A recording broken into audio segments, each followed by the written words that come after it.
Good afternoon, all.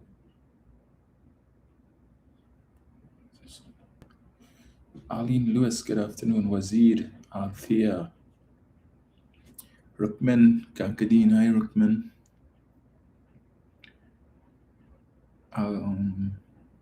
See here. Sadiqa O'Brien, good afternoon to you. Let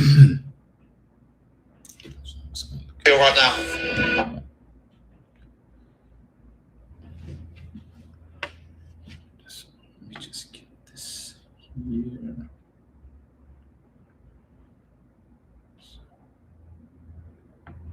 Right.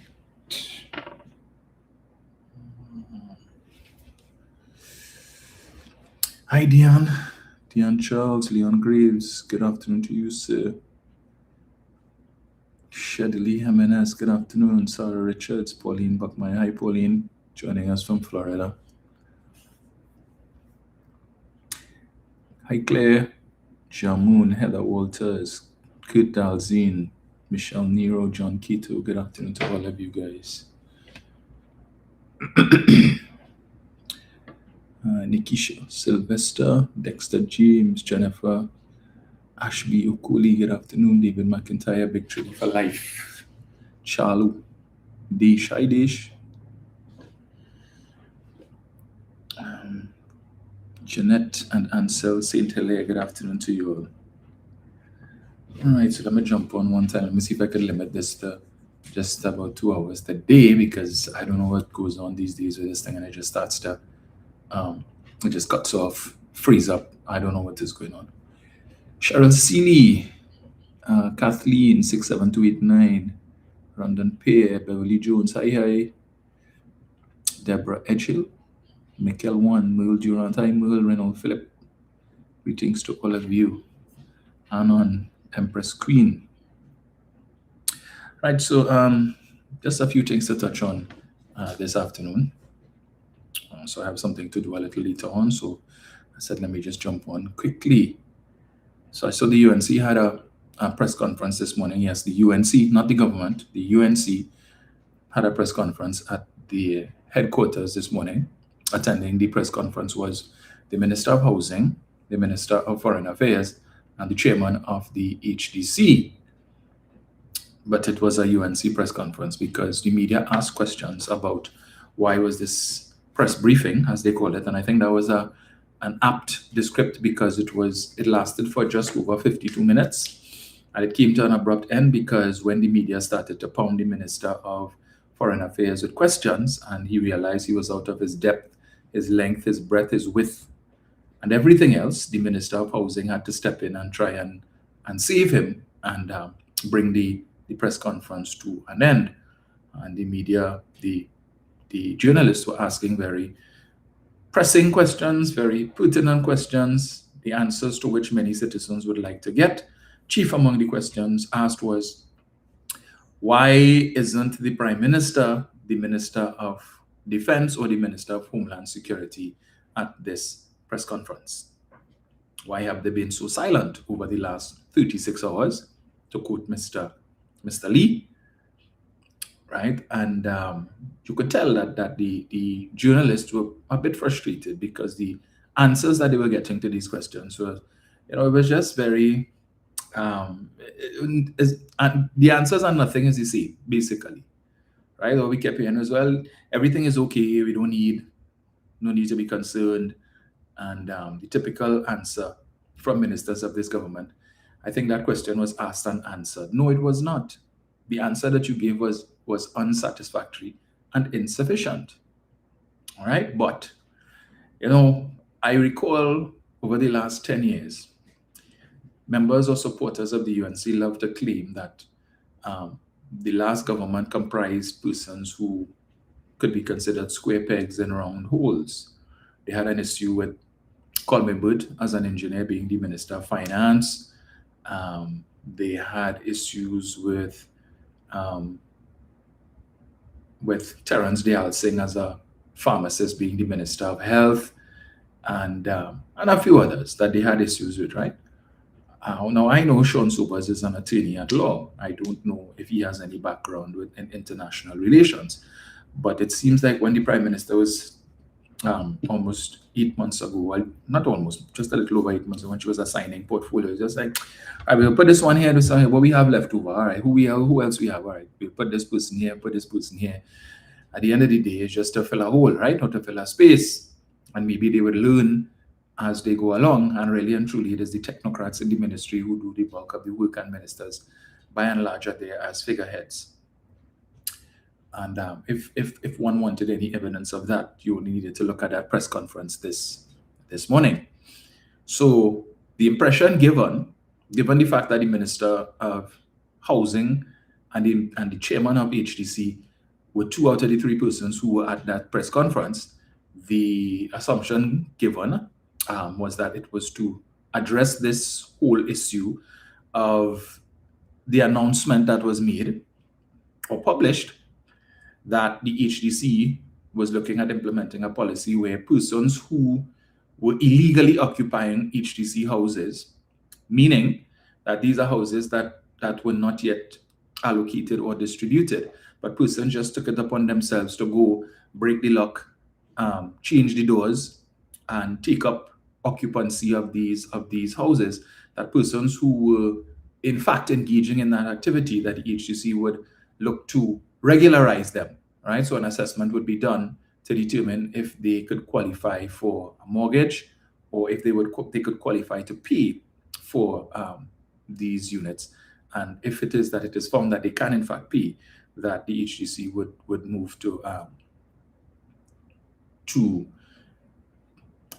formalize the arrangement and to provide these persons with houses. And of course, that would have led to a lot of uproar from a number of persons, right? And persons who have been on the waiting list, who would have been pre-qualified, would have gone to the TTMB, would have done their assessment, and they would have been told this is how much you qualify for in terms of your mortgage. And so now you can go back to HDC, present these documents, and hopefully the HDC could find you a unit and allocate you one. Right? So it wasn't met with that whole policy was not met with a lot of approval. All right.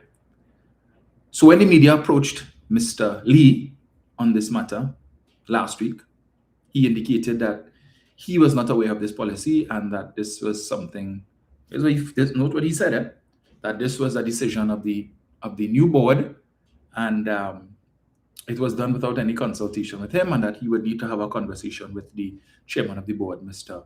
Feroz Khan, who is also the chairman who's the manager for URP, the now defunct URP. All right.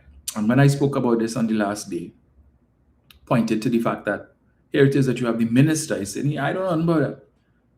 I only found out about this when I read it in the newspaper, just like everybody else. But you are the line minister, cabinet minister, with responsibility for HDC, and you are telling us that the board of HDC is making decisions of that magnitude without any consultation or involvement of the minister.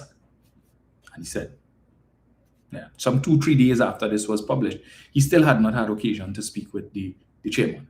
So I guess they had a conversation, and subsequently they came to speak to the issue. But instead, what did we get? We got a whole set of talk from the chairman about what the last administration did when they were in office, and we heard about some former PNM official who got over $300 million in maintenance contracts from the HDC through companies to which he was affiliated. And again, the same thing, and under the last administration, you had this and that, and it was noteworthy in the comments. This is on the UNC's YouTube page. When you go through the comments, the usual UNC defenders were not there, right?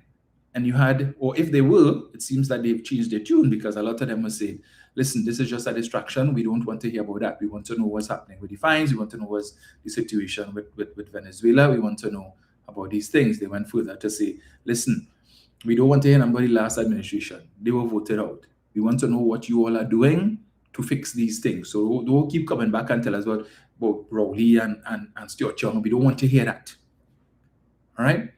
We want to know, where is the Prime Minister? Why haven't we heard from the Prime Minister? Why haven't we seen the Prime Minister? Why is she not at the press conference? These are the questions that were coming up in the comments. And so, usual to deflect. Treat with the issue. If you're saying this is not the policy, what is? Who came up with this policy? How was this policy devised? Somebody just think of something and say, oh, yeah, because remember, this is a populist government, right? Do things that you figure the average citizen is going to like. And therefore, we go with that. But based on what we've seen over the last week, the utterances of the Prime Minister and the implementation of new fines, traffic fines, and other increases in practically everything, almost most government services, well, a lot of government services, I should say, it seems that they've realized that populism is not the way to go, because populism can be very expensive, especially when you don't have the money to maintain it. So it was sufficient to get them into office. But now that they're in office and they realize, maybe there was some truth to what Browley and they were saying when Dr. Rowley told you the next 2 years would be rough. But we expect from 2027, when gas was supposed to flow from Dragon and Manatee and the other fields and so on, that things would improve. And that, of course, has been forestalled. So we have no idea if or when Dragon gas would flow. And what is the status of the other gas fields as well. And it's interesting, they come to talk about what the last administration did and wastage and squandermania under the last administration, and that 300 million could have been used to build houses for the low-income families in the country who are desperately in need and so on. But there is still an outstanding matter that was raised by a former Minister of Housing under the PNM, the Member of Parliament for Trin-City Maloney, Camille Robinson Regis, when she was Minister of Housing, which she raised in the 2023 budget debate, an issue that was uncovered by an external auditor, KPMG, when they were seeking to bring the HDC's audited financials up to date, right? Because since the People's Partnership was in office, audits were outstanding from since then. And so the HDC had to bring in an external auditor to audit all of those financial years and to provide audited financial statements for each of those years. And it was discovered that in 2013, loans were taken by the HDC, some $800 million were allocated to build houses, and those housing units could not be found. Right, as part of the audit process that you have to do what they call sampling. So you would go, okay, we let's go and see where these housing units are, where these housing developments are, if we could see one or two, the quality of the houses and so on. And they couldn't find a single house, not one. And there is no explanation as to where that $800 million went. There is also the issue of a loan of some $180 million that the HDC allegedly took from NLCB. And there is no paperwork, there is nothing. They don't know what the money was for, where it went, nothing of the sort. So we're talking between that $800 million in housing that cannot be found and $180 million loan, and we don't know what it was for, where it went. We're looking at almost $1 billion that cannot be accounted for. And the HDC is in debt to the tune of about $1.5, $1.6 billion, right? And a whole $1 billion cannot be accounted for. Housing that cannot be found. No explanation coming from the minister. But you have Mr. Feroz Khan want to come and talk about corruption and wastage and squandermania under the last administration. You all have an outstanding issue to deal with. Last I checked, Mr. Khan, 1 billion is more than 300 million. So if you come to tell us that this 300 million in contracts that was given out, maintenance contracts that was given out, could have built so many houses, 1 billion is more than 3 times 300 million. So we're looking at more than 3 times the amount of houses. 3 times as many houses could have been built with that 1 billion that remains unaccounted for, as opposed to the 300 million in maintenance contracts that was given out, where the work was actually done. All right, the work was done at these housing developments, Mr. Khan. But I was there, so they came with that this morning. And David Lee didn't really say much, other than to basically reinforce or endorse what Mr. Khan said. But then he produces a document, right, which he says, well, the decision to regularize persons who, now, watch how he contradicted himself, right? The decision or this policy about regularizing persons who were illegally occupying HGC houses came from some document that they saw that the board would have met from the last administration on when it was under Camille Robinson Regis, and I think Penny Beckles was also a Minister of Housing as well under the last administration. You have been the Minister of Housing for 8 months. You knew nothing about this so-called document, right? You are responsible for policy. You're a new government in place. So any policy that you claim might have been there from the last administration, you all are not bound to such policy as we've seen over the last 8 months. You all have reversed a lot of things that the previous administration put in place. The Revenue Authority, that was P&M policy, you all got rid of that. You all say property tax, you're not supporting that, you got rid of that. You took back Stuart Young's pension. Yeah? All of these things that you all did. The merit point system was P&M policy, you all removed that. So to come this morning, this cock and bull story about, well, the board met this in place and this was thing and this was under consideration, and foolishness. Foolishness. There's nothing obligating the board, even if that were the case, to follow through on any such things. And what was very instructive is that Mr. Lee would have mentioned that since that article would have come out and there being a lack of clarification by himself, the chairman of the board, or any HGC official, he said that in the last week, he has gotten numerous reports of persons breaking into HGC housing units in how HGC developments around the country, in Greenvale, in Oasis Gardens, in his own constituency of Caroni Central. They've gotten numerous reports. People just say, hey, so, well, all right, grab your, what else call it? These well, in local parlance, we call it the pig foot, you know, that big piece of metal with the kind of hook at the end that looking like a pig's foot, right? And people just go in and breaking in. That wasn't happening under the last administration. So even if you want to come and say, well, that was policy and this the board met this document there and all of that foolishness. The fact of the matter is, Camille Robinson Regis, when she left office on April the 1st, or May the 1st, sorry, she was Attorney General. All right? She was Attorney General, not Minister of Housing. So clearly, even if you want to make a case to say, well, that was a document or some policy that was under consideration, the fact of the matter was, if that was the case, it was never put in place, it was never in the public domain, nobody from the HGC came out and said, well, this is what we're going to do. But your chairman, based on what is published in the media, made a statement to that effect. And it was published and it was not refuted by him, by yourself, until you all came this morning to say, well, you know, and anybody who does that will face the full brunt of the law. Really?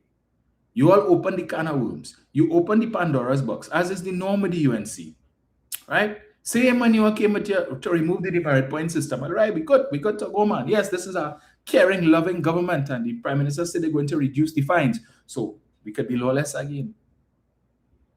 We could take chance now because no more demerit points, so I'm not facing the possibility of losing my license, and fines are going to be reduced because the now Prime Minister, then leader of the opposition, made that promise.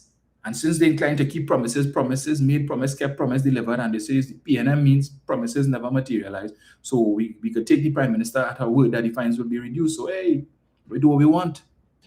So the Prime Minister talk about lawless dump. But based on Mr. Lee's pronouncements this morning, a lot of lawlessness was taking place over the last week, brought about by what? The utterances of people that you appointed. But as I said before, that's what happens when you put idiots on state boards, right? And that is what the UNC has been doing, putting a set of unqualified people on state boards. And I told you all before the election, I said, Rodney Charles said not so long ago, nobody with integrity wants to associate themselves with the UNC. And so they would have difficulty in finding qualified people to serve on boards. I told you all that. They would have to scrape the bottom of the barrel. Or to borrow a term from former member of parliament for Laventille West, Fitzgerald Hines. They'll have to scrape the bottom of the murky lagoon to find people to put on these boards, and we have seen them doing that. You have people who are sitting as directors on state boards who are coming on social media every day and posting things with gay abandon, just cussing out PNM, saying the worst of things and forgetting that they have a responsibility as directors on the board of state enterprises. You have a responsibility under the Companies Act to act in a manner that is beneficial to all citizens, not just UNC. Like, they didn't get our memo as yet. They have not. So it is your fault, not the PNM. So don't come to say, well, I know this was a big deal. They found this document and rubbish. At the end of the day, all, as you said, Mr. Lee, all of these people who have been breaking into HDC housing units that are yet to be distributed over the last week, not over the last 8 months, not over the last year, the last week, you've received numerous calls, numerous complaints, right, of persons who are breaking into HDC houses and taking up occupation, and according to you saying, well, catch me if you can now, come and do me something. So maybe your Prime Minister was onto something when she talked about Trinidad being a lawless dump. But of course, that is based on UNC policy facilitating that nonsense, right? She's upset now because she realized there's a set of lawless people on the road, people who have no regard for road traffic safety and no regard for the traffic laws. You didn't realize when you were in opposition? You didn't realize that when the PNM instituted the merit point system, that it was to treat with that very thing, madam? You didn't realize that? No, because you all were too occupied talking about talking Dr. Rowley, and Rowley this and Rowley that and Rowley red couch and who Rowley sleep with and Rowley's a pedophile and all of this kind of foolishness. That's what you all were preoccupied with. Too preoccupied to see why certain things were put in place. All right? Now you all need revenue. And so you're coming up with all these creative ways to generate revenue. You boasted for the last 10 years. Between 2010 to 2015, we did not introduce or increase a single new tax. And now you're calling it everything except tax. But a tax by any other name is still a tax, madam, still a tax. Whether you call it surcharge, whether you call it levy, is still a tax. You're taking money from people, right? Money that you as the state did not provide a service for. You're telling these people you had to pass a piece of that. Just so, because we need it. So it's a tax. But don't tell that to your subpar intelligence supporters. Your words, not mine. You said that. Subpar intelligence supporters. They don't understand that. So then came, so they had about 28 minutes between Mr. Feroz Khan and David Lee. And then they opened up the floor for questions from the media. And I think it didn't take long for all three gentlemen, well, to regret that. More so the Minister of Foreign Affairs, because all the questions that came were directed to him, right? People didn't care about to hear about the HDC. We don't want to hear, we have no question about the HDC and your claims of corruption and squandermania and wastage. They weren't interested in that. There was just a volley of questions coming to Mr. Sobers, and unfortunately, Mr. Sobers just was not ready, my dear friends, in the words of the late Patrick Manning, right? Because questions were, where's the Prime Minister? Or the Prime Minister doesn't need to have a press conference. The Prime Minister would have put out something, I think, on Twitter, was it X, formerly known as Twitter, yesterday. And basically, what did she put out? Good morning. It wasn't me. Have a good day. That's basically what she put out. Was essentially, could be summed up in just that. Good morning. It wasn't me. Have a good day. Go about your business as usual. Okay? Nothing to see here. Move along. Meanwhile, across in Barbados, you had the Prime Minister of Barbados, Mia Mottley, having a press conference. Barbados, which is much further than from Venezuela than Trinidad and Tobago is, and so therefore their concerns, while valid, would not have been as significant as that of the citizens of Trinidad and Tobago, who over the last 8 months would have learned that you really can't trust nothing this government says when it comes to that whole US-Venezuela interplay. Okay? Just can't trust anything that they say. And so people woke up yesterday morning to videos and footage of what had taken place in Venezuela with all of the bombings and so on, and the arrest of Nicolas Maduro, his wife, I think their son, and another gentleman who they've identified as being the head of Amija gang, and that they were spirited away to the USS Iwo Jima and then taken to New York for processing, and they are expected to appear before a Manhattan court sometime in this coming week. And so it was a surprise, and of course persons were concerned based on the footage that we saw. And given the swiftness in which Mr. Maduro and others were taken, the UNC mouthpieces wasted no time. You know, all of the so-called soothsayers and, you know, all who had predicted it was going to happen so, and I tell all you, it was just be a whimper. All who was concerned and talking about war and missile repelled and all of that, and nothing of that. I tell all that wasn't going to happen. Stephen Rees of Synergy TV, right? And giving the impression, you know, you see, all this is over. Tell all it was going to be precision. No need for concern. And then we had Mr. Trump holding his press conference later on in the day, and some things were said which I think some people were concerned about.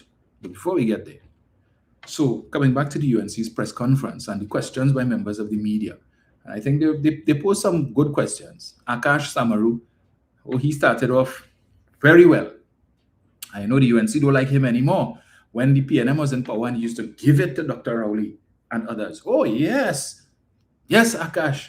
Give Akash the Trinity Cross. Give Akash the Order of Trinidad and Tobago for such excellent journalism. And as soon as they come into office and he continues to ask the hard-hitting questions, the same people who find that he should get the country's highest award for giving it to Dr. Rowley and the PNM, they don't like him anymore. In fact, Akash, I saw him, he did an interview some time ago, and he was talking about, you know, the difference in how he was being treated.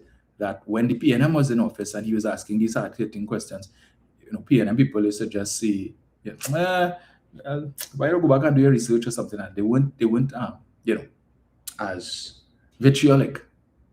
Just whatever is this, is whatever. But UNC, man, say the kind of things that they said about him, UNC supporters, and you know, he's a traitor to his race and all kind of things they say about him. He's an Makaram and all of that. When the PNM was in office, he didn't get all of that. The same people who was loving him up, today they have dubbed him a traitor and an Makaram because he is hard. They find he going too hard. Leave the government alone. Leave the Prime Minister alone. Go and focus on Stuart Young and Rowley. That's what we like. Hold them to account. But this government, leave them alone. Okay, well, he started off. Where's the Prime Minister? Why isn't the Prime Minister here? Why isn't the Minister of Defense here? Why isn't the Minister of Homeland Security here to answer questions? And Mr. Sobers would, you know, as is typical, well, you know, the Prime Minister has been ensuring that this information is being disseminated through the National Security Council, and I am a member of the National Security Council, and I am here to provide information on behalf of the National Security Council. So you thought yourself to be the best person to do that, as opposed to the Minister of Defense, as opposed to the Minister of Homeland Security. We saw video footage and pictures yesterday of streets in downtown Port of Spain in the vicinity of the Central Police Station and the police headquarters being cordoned off, right, blocked off from public access. And naturally, persons were asking, well, okay, well, if you tell us everything good, nothing to worry about, go about our business, nothing to see here. Why are you all blocking off streets in the vicinity of the Central Police Station and the police headquarters? We have concerns. This is not how you behave if everything is good, nothing to see here, just go about your business. No answers forthcoming, no press conference, no press release, no nothing, right? Then we, so You see more footage, video footage, coming out of 40-foot container trailers heading down to Chagaramas under police escort. We saw Defense Force vehicles, part of that entourage, heading down to Chagaramas under police escort. We saw part of the escort also included fire services vehicle. So persons who were on the Western Main Road and who had to pull aside to allow these vehicles to pass, took out their phones and started to record. And people were asking, oh, what's going on here? What is in those containers? And again, no press release, no press conference, no nothing, no word from anybody. Nothing to see here, go about your business. Nothing from the Prime Minister other than, good morning, it wasn't me, have a good day. Right? Just that. And so this morning you had Anil Roberts jump out himself and attacking. So yesterday, Stuart Chung would have put out a post asking about, well, why isn't the Prime Minister addressing the country and holding a press conference and so on, as the Prime Minister of Barbados did. And there was some CARICOM heads meeting yesterday. Of course, our Prime Minister was not a part of that. And Anil wasted no time to, again, come to the defense of his Prime Minister. So what the Prime Minister talk about, that had nothing to do with we, that's America and Venezuela, that had nothing to do with we, that had nothing to do with we. That had nothing to do with we, but the US have radar in Tobago, but that had nothing to do with we. No. We saw an article in today's newspaper speaking to where there have been additional developments with respect to that area where the radar is in Tobago. We're seeing more equipment, reports more equipment coming in and so on, and the expansion of certain things there. But I don't do it, that's just the US and Venezuela, according to Anil. And trying to deflect Stuart Chung had questions to answer about when he was the minister. Come on, miss us with that BS. You all came at that the population voted and they voted out the PNM. You want to come back to rehash that? And Stuart Chung have questions. What questions to answer? Let me ask you something, Anil, right? So Nicolas Maduro is no longer the president of, well, he's no longer occupying Miraflores Palace. He's now occupying a cell at the Metropolitan, I think, detention center in Brooklyn, which I understand is one of the worst detention centers that they have in New York. I think that is where Sean Puffy Combs, P. Diddy, originally was. Or I don't know if he's still there since that whole affair, right? But we would have seen video footage of Mr. Maduro and his wife being paraded. I saw just now. I saw a video where they were coming out of some vehicle. I think probably when they boarded the ship, and Mr. Maduro is coming out of the vehicle and he hit his head and anyway. So, but Delcy is still there, who was Mr. Maduro's second in command, right? His right hand. She was the minister with responsibility for energy and energy affairs in Venezuela. Mr. Cabello is still there. Mr. Padrino is still there. In fact, the entire administration, the only person who is not there is Nicolas Maduro. And I'm certain that Mr. Maduro wasn't running Venezuela by himself. So this is the same Delcy that you spoke about, Mr. Roberts, in 2020. Delcy come here on a sanctioned plane. And she came and they were able to get the manifest and all who came, and Wilma Ruperti and Astrobal Chavez, the people that you're always talking about. How about them? Were they arrested too? Anil? So Mr. Trump mentioned in his press conference that Delcy would have been appointed the acting president of Venezuela, that she had a lengthy conversation with Marco Rubio, Secretary of State of the United States, and that she has indicated they're willing to work with the US, so Mr. Trump says. And then a short while later, Delcy did a press conference where she said, that is not so. I don't know. Yeah, people saying that she set out Maduro for the 50 million, but then you heard Mr. Trump say, well, they had to pay out no 50 million, they get off scot-free, and that maybe his government should get the 50 million for the work that they did. But nevertheless, she is still there. So we heard about, the Maduro regime.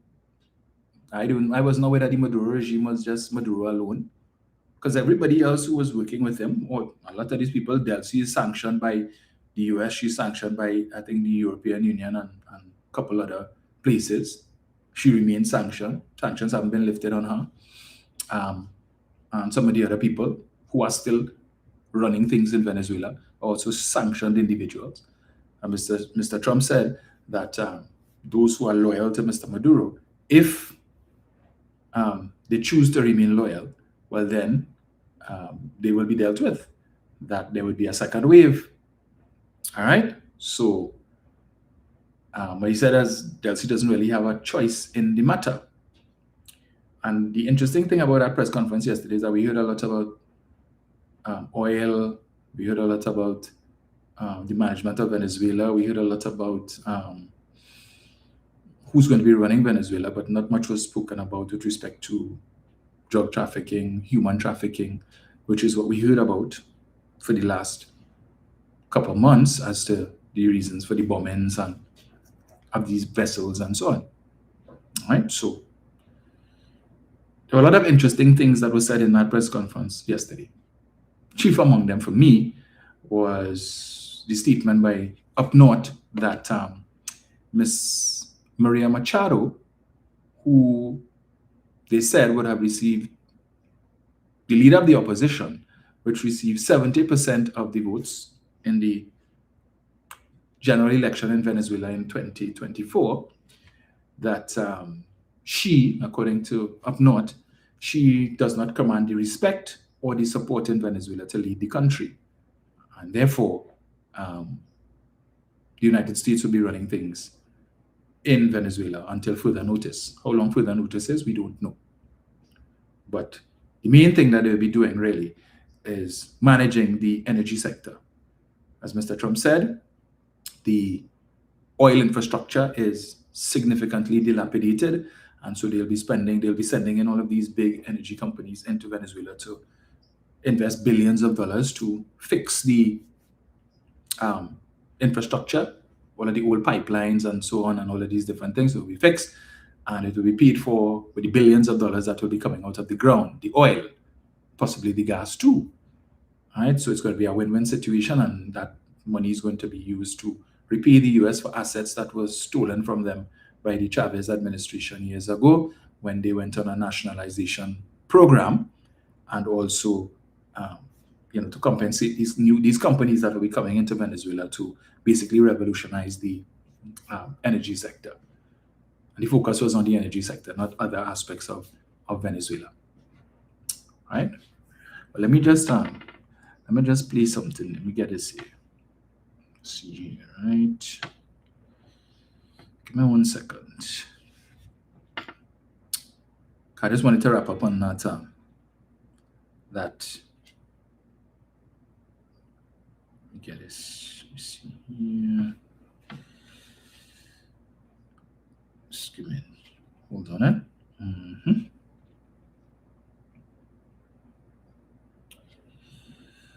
Right.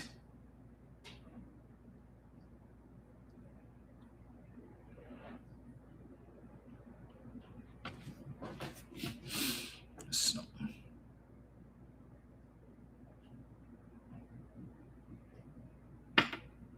No way when I read back the article that Mr. Khan quoted and stated that there were squatters at HEC housing development. So I now turn it over. We will now end, and I'll ask if there are any questions from the media, and you can identify which minister or Chairman Khan you would like to ask questions to.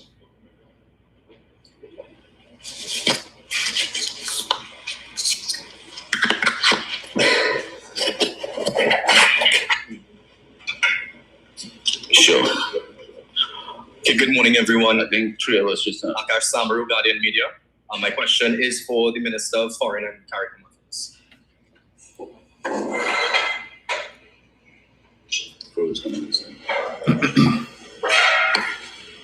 Morning, Akash. Morning, Minister Sobers. My first question, Why is the Prime Minister not here to address us on the extraordinary thing that happened yesterday in Venezuela? And given the national importance of what happened, why is this being held at a UNC headquarters and not a government office, for example? Thank you for the question.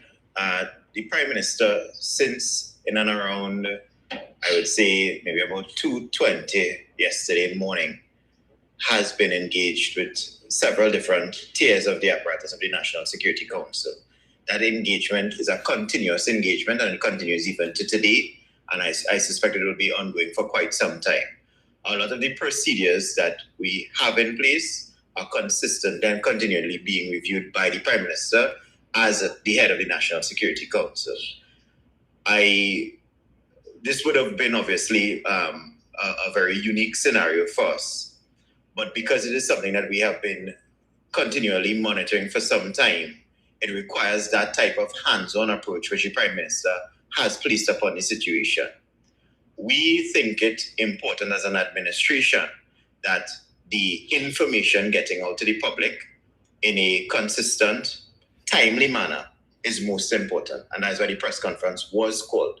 So that whatever questions the media may have, whatever information that we are seized and possessed of that we don't believe is too sensitive at this point in time to release, we are doing so now and we'll continue to do so as the days and the weeks progress. In terms of why we are holding the press conference at UNC headquarters is a central place to have this press conference. You all are out here on a weekend. We are here together. We are doing the press conference. I don't think that the country is actually concerned with the medium or the location of the press conference, but they are more importantly concerned or tethered to the substance of the press conference, which is what we are doing here today in terms of the delivery and the information that we're providing.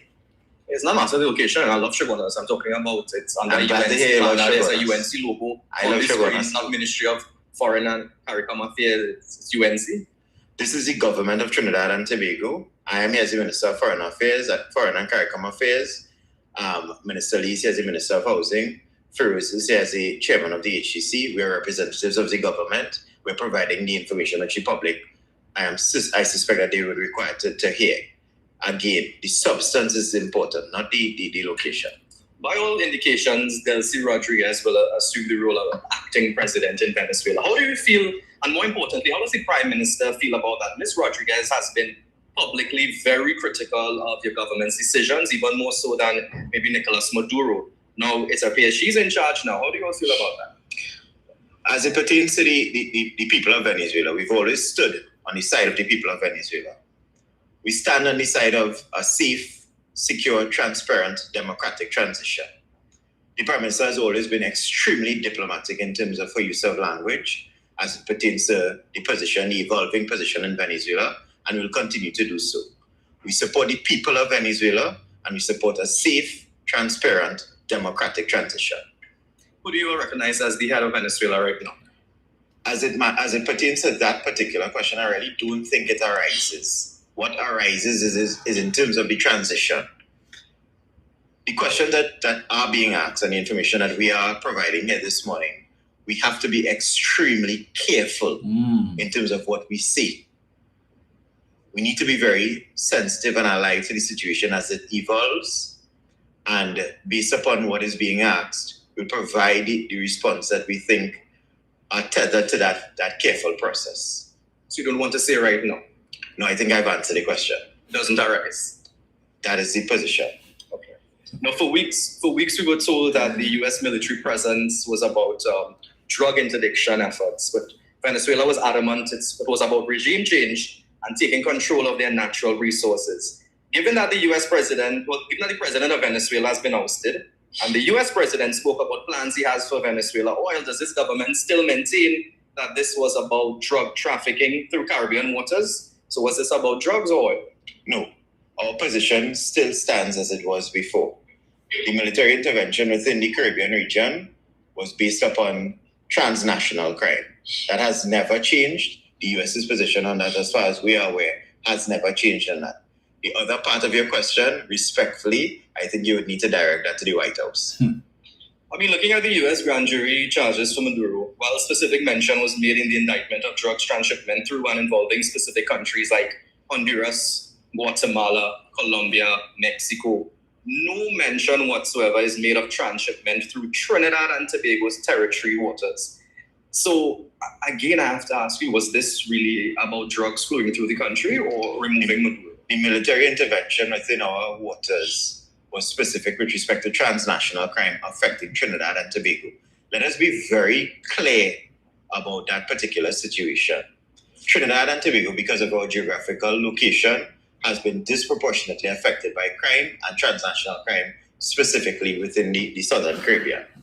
The statistics demonstrate and prove that based upon the military intervention, based upon this government's administration, based upon the intervention by the Honorable Prime Minister, we would have seen as a country a drop in crime statistics to the tail end of last year and into this year. We would have seen a drop in murders, we would have seen a drop in serious crimes. So it is clear that the intervention has worked. It is clear that this administration's approach to national security has worked. As it pertains to anything with respect to an indictment filed in the US, I again would humbly ask you to pose that question to the White House or to the relevant bodies within the United States that is dealing with that particular issue. So if I'm to interpret what he just said there, right? He said a lot.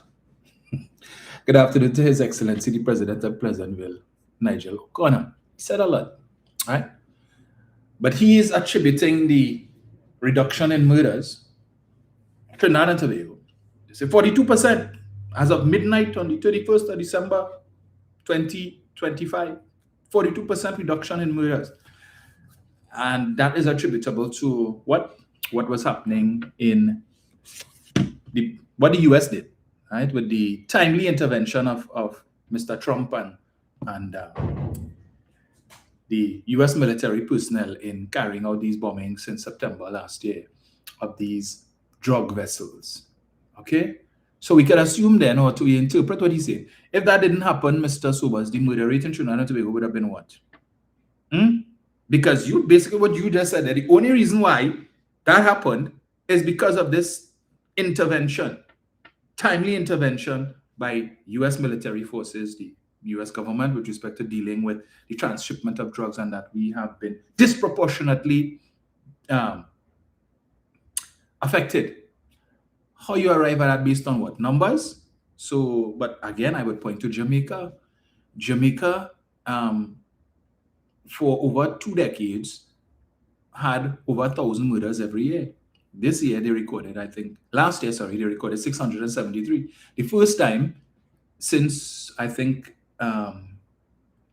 2007 or 2000, I can't remember which year, something so, that they had less than 700 murders in a year. All right? There is no radar in Jamaica. The US didn't set up any radar in Jamaica. I haven't heard anybody in Jamaica say, well, the reason why the murder rate fall below 1,000 for the first time in over 20 years is because of that intervention.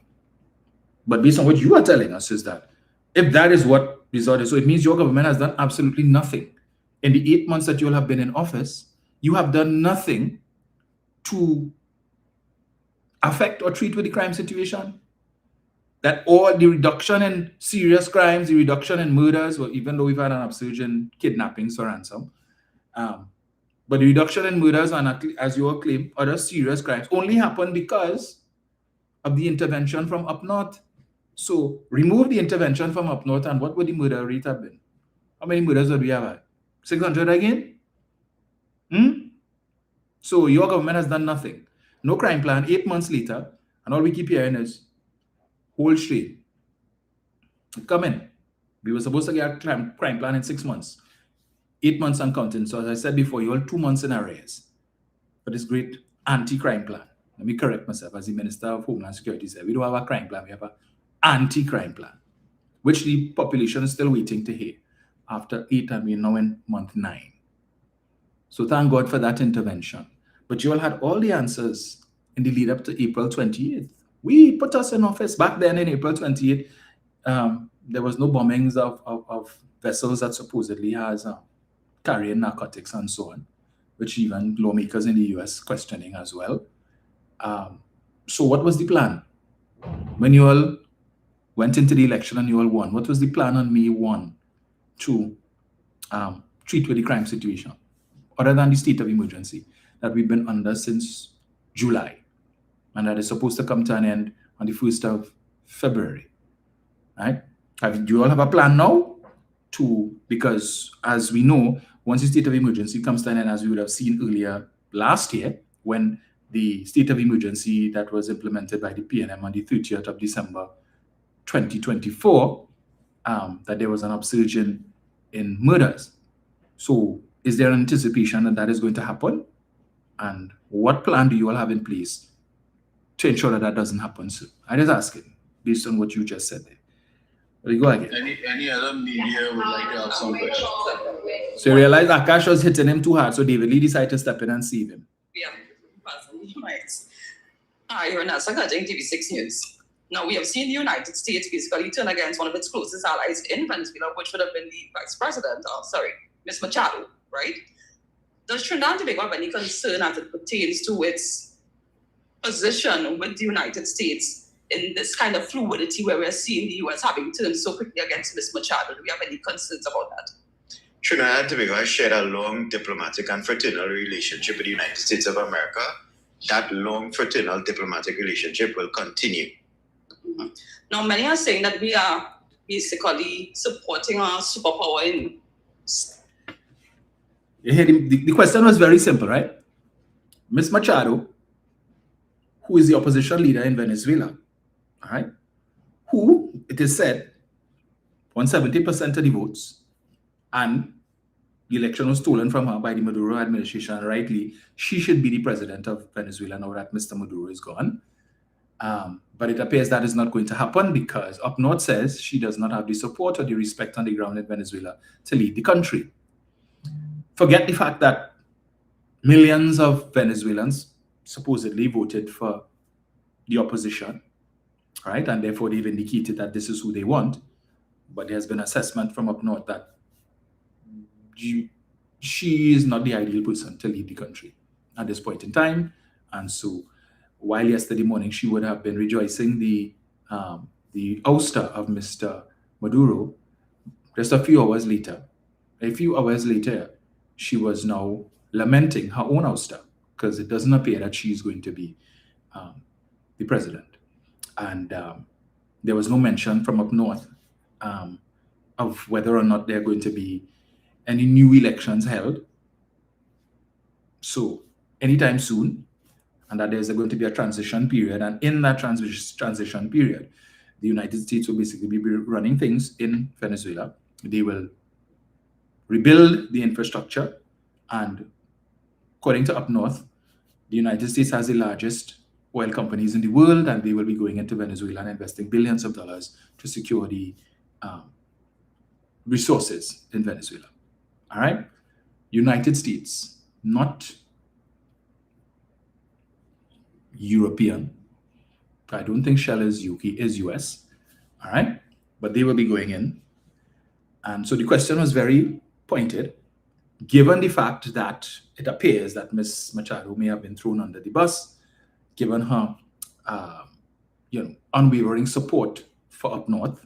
In fact, she would have apologized for receiving the Nobel Peace Prize.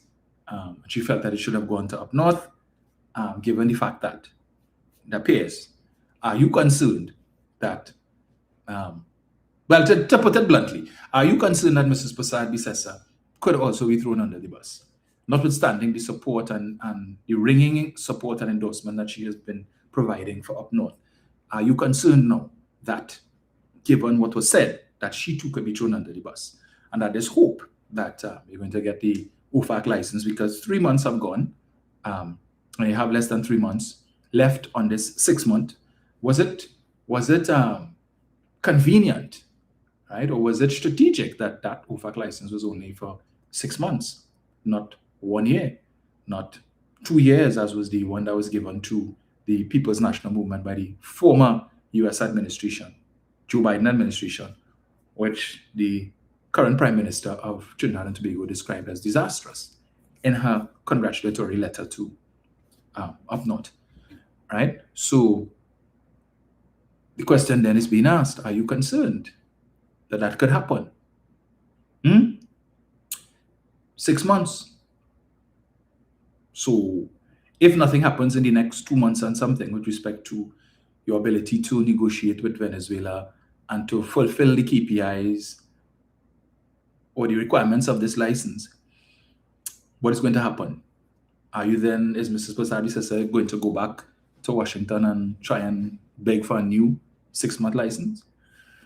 And given the fact that Delcy is still there, Padrino is still there, Cabello is still there, the National Assembly that declared her persona non grata is still there, the Supreme Court that would have ratified the results of the last election and therefore upholding Mr. Maduro as the president, the same Supreme Court that would have yesterday supported, sanctioned Ms.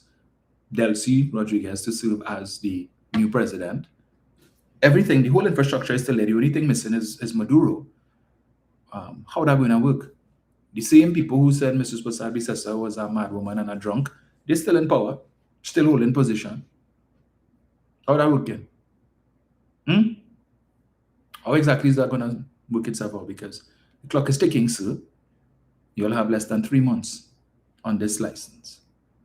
Has there been any discussion at all with respect to what's going to happen in the last 3 months? Have you all been in contact with Washington to let them know, well, this is you all know the situation, so we haven't been able to achieve this, because when the Attorney General had his press conference to announce, hey, look, we get our OFAC license, look at it. And I have it in this Manila folder. I only showing all at the top because I know we have some very creative journalists who will try to zoom in on the document. If I hold up the whole document, we'll zoom in and try to get information. So I'm sticking it in this folder here, and I will just give you a little peep just on the top.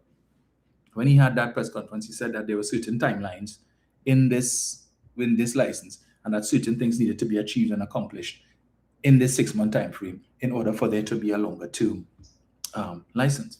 Now that this development has taken place, and I take note what was said yesterday by Marco Rubio, juxtaposed against what existed at the time that this OFAC license was issued. Two different things, and I'm going to play shortly the clip from Marco Rubio, and he said some very instructive things there, right? And I think the dynamic has changed now from when the Prime Minister would have met with Mr. Rubio back in September. Now, let me state this quite clear. The PNM, contrary to what the UNC put in, we have no issues. Let me not say no issues. We are not angry because of what took place yesterday. We are not angry. Concerned, maybe, about how it happened. But they say, oh, we vex. And the PNM vex, and Rowley and Stuart Young vex. And it vex for what? You all figure out, okay, that they were supporting Maduro. Listen, we have always maintained that we would be neutral and let things unfold as it should. That is a choice and a decision for the people of Venezuela to make. So for the UNC support, Stuart Young vex and the PNM vex, we're not vexed about anything. We maintain our position of neutrality, right? So this, I don't know where they get this foolishness from. And well, they figure no, that Maduro gone, that Kamla will get the OFAC license and they will get the dragon gas. If we get dragon gas, we are very happy. Because whether it happens under us, whether it happens under them, we are very happy because it's going to benefit the country. As citizens of Trinidad and Tobago, we will benefit. You all think that as MPs, PNM MPs yet, you think we like going down in potholes? Our cars getting damaged the same way. So if the money could come to the country and the potholes could be fixed and the roads could be paved, and we're happy with that. If money could come into the country and citizens who for the last 8 months have been struggling because this administration took away their jobs and their ability to earn a living and so on, and money comes into the country because Stuart Young worked diligently for 4 years to make this happen. 4 years to make it happen. You think he wants to see all that hard work go down the drain? He sacrificed time with his family when he was traveling and doing the shuttle work between Port of Spain and Washington and Caracas. And I just want to tell the supporters of the UNC, Stuart Young had the government of Trinidad and Tobago, okay, at that time, they had the support of and the permission of the then US government. So when I see UNC supporters talking about they're coming for Rowley and Stuart Young next, and they will be hiding, and Rowley backside clapping because he worried about what? How many times did we see Stuart Young meet with, and Dr. Rowley would have met with Kamala Harris, the then vice president? All of the powers that up north has now, all right, whether it be the president and the vice president, all the powers that they have now, Kamala Harris and Joe Biden had those very same powers. Up until the 20th of January last year, all those powers were vested in them. So this nonsense about they're coming for this one and coming for that one, everything that was discussed in Caracas when Stuart Young went there had to go back to Washington for ratification. Stuart Young could not make any decisions with respect to Dragon gas and with respect to any negotiations involving Venezuela without ratification from Washington. If Washington didn't give permission for it, it could not be done. Understand that. And it was only when Washington was satisfied with what was negotiated, then they said, well, here what, we had originally given you only 2 years and 1 year has expired and you will have accomplished quite a bit. And we still have 1 year, so we will extend it, right? Give you a further 1 year extension to be able to put things in place, the infrastructure, and negotiate with Shell and whoever else you have to negotiate with to bring this to fruition. So they had the full blessings of the US government then. So I don't know where the UNC supporters get this nonsense. Oh, they're coming for Stuart Young and they're coming for Rowley and they're coming for this one. Really? So they come in for Stuart Young and Rowley, but they leave Delcy and they leave Cabello and they left Padrino and Wilma Ruperti and Astrobal Chavez and Daniel. They didn't take them.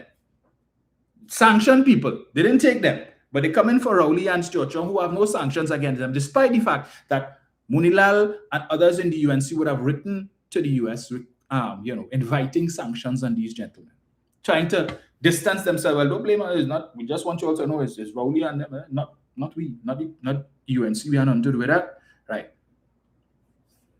Okay, that making sense to you all. Sanction people, we leaving them alone, leaving them in charge in Venezuela. But you come to Trinidad, we will take Rowley and we will take Stuart Young. Right? Despite the fact that Stuart Young would have met with Marco Rubio while he was still prime minister, met with them and they had lengthy discussions, and Stuart Young would have articulated for him what Trinidad and Tobago's position long before Marco met with Kamala Persad-Bissessar. So when he met with Mrs. Persad-Bissessar in September last year, he didn't hear anything new. Basically, what she was telling him, he had already heard that earlier on from Stuart Young back in March or April of I think it was in March of last year. He would have heard all of that. The importance of Dragon to Trinidad and Tobago's economy, the importance of Manatee and all of the other things. All that had been negotiated under the PNM administration. He was fully aware of all of that. So Mrs. Persad-Bissessar just went and reinforced what Stuart Young would have already told him. Okay? And this nonsense. So why Stuart Young? So why they take back the OFAC license? They canceled the licenses for everybody. It wasn't just Trinidad and Tobago alone. And we have now seen, based on what was reported about that 6-month Kobo Sweat OFAC license that the UNC would have gotten, that the terms and warranties of that license are different from the one that the PNM had. For one, it was only 6 months as opposed to the 2-year OFAC license that the PNM had. Take into consideration the fact that the OFAC license that the PNM had was to allow for an arrangement between Trinidad and Tobago, Venezuela, Shell. All right? Right. There was no mention of any US involvement. This new license that they got for the 6 months speaks to US involvement, the involvement of US companies in the arrangement, which means that the benefits that would have accrued or from that arrangement for Venezuela, Trinidad and Tobago, and Shell is now to some extent diminished, because you now have another party, the United States, and you have energy companies in the United States that are now a part of the equation, who will be going and who will be participating in this enterprise. So under this 6-month license and whatever was to come or may come, we are going to be benefiting less because of the involvement of this other party, the US energy company that is now a part of the equation. That part is not spoken about. And now we heard Mr. Trump double down yesterday and mention that it is the big energy companies in the US that will be going into Venezuela to manage the energy resources, which means possibly there is no need for Shell. I don't know. I'm just speculating here, right? Because the US energy companies could do whatever Shell would have done. So we wait to see. And I'm reading comments from UNC supporters talking about, well, now the refinery going and open back because they will need a refinery to refine all that oil from Venezuela. Again, did you all miss the memo? Did you not listen to the press conference? The big US energy companies will be going into Venezuela and they will be spending billions of dollars to rehabilitate the energy infrastructure, the pipelines and everything else. And I would imagine the aging infrastructure for PDVSA. And if they need to build a refinery, then they would do that too, because they're looking long term. This is not something for 6 months or 1 year. This is long term. Okay? And our little refinery here that could only refine at best 180 to 200,000 barrels of oil per day. That is a joke in terms of the amount of oil that the US intends to extract from Venezuela. So why do they need our little 200,000 barrels of oil per day refinery when they have refineries, over 130 something refineries up north, right? That can process what our little refinery here could process and more, plenty more. Okay, and there are refineries in the US that have that excess capacity.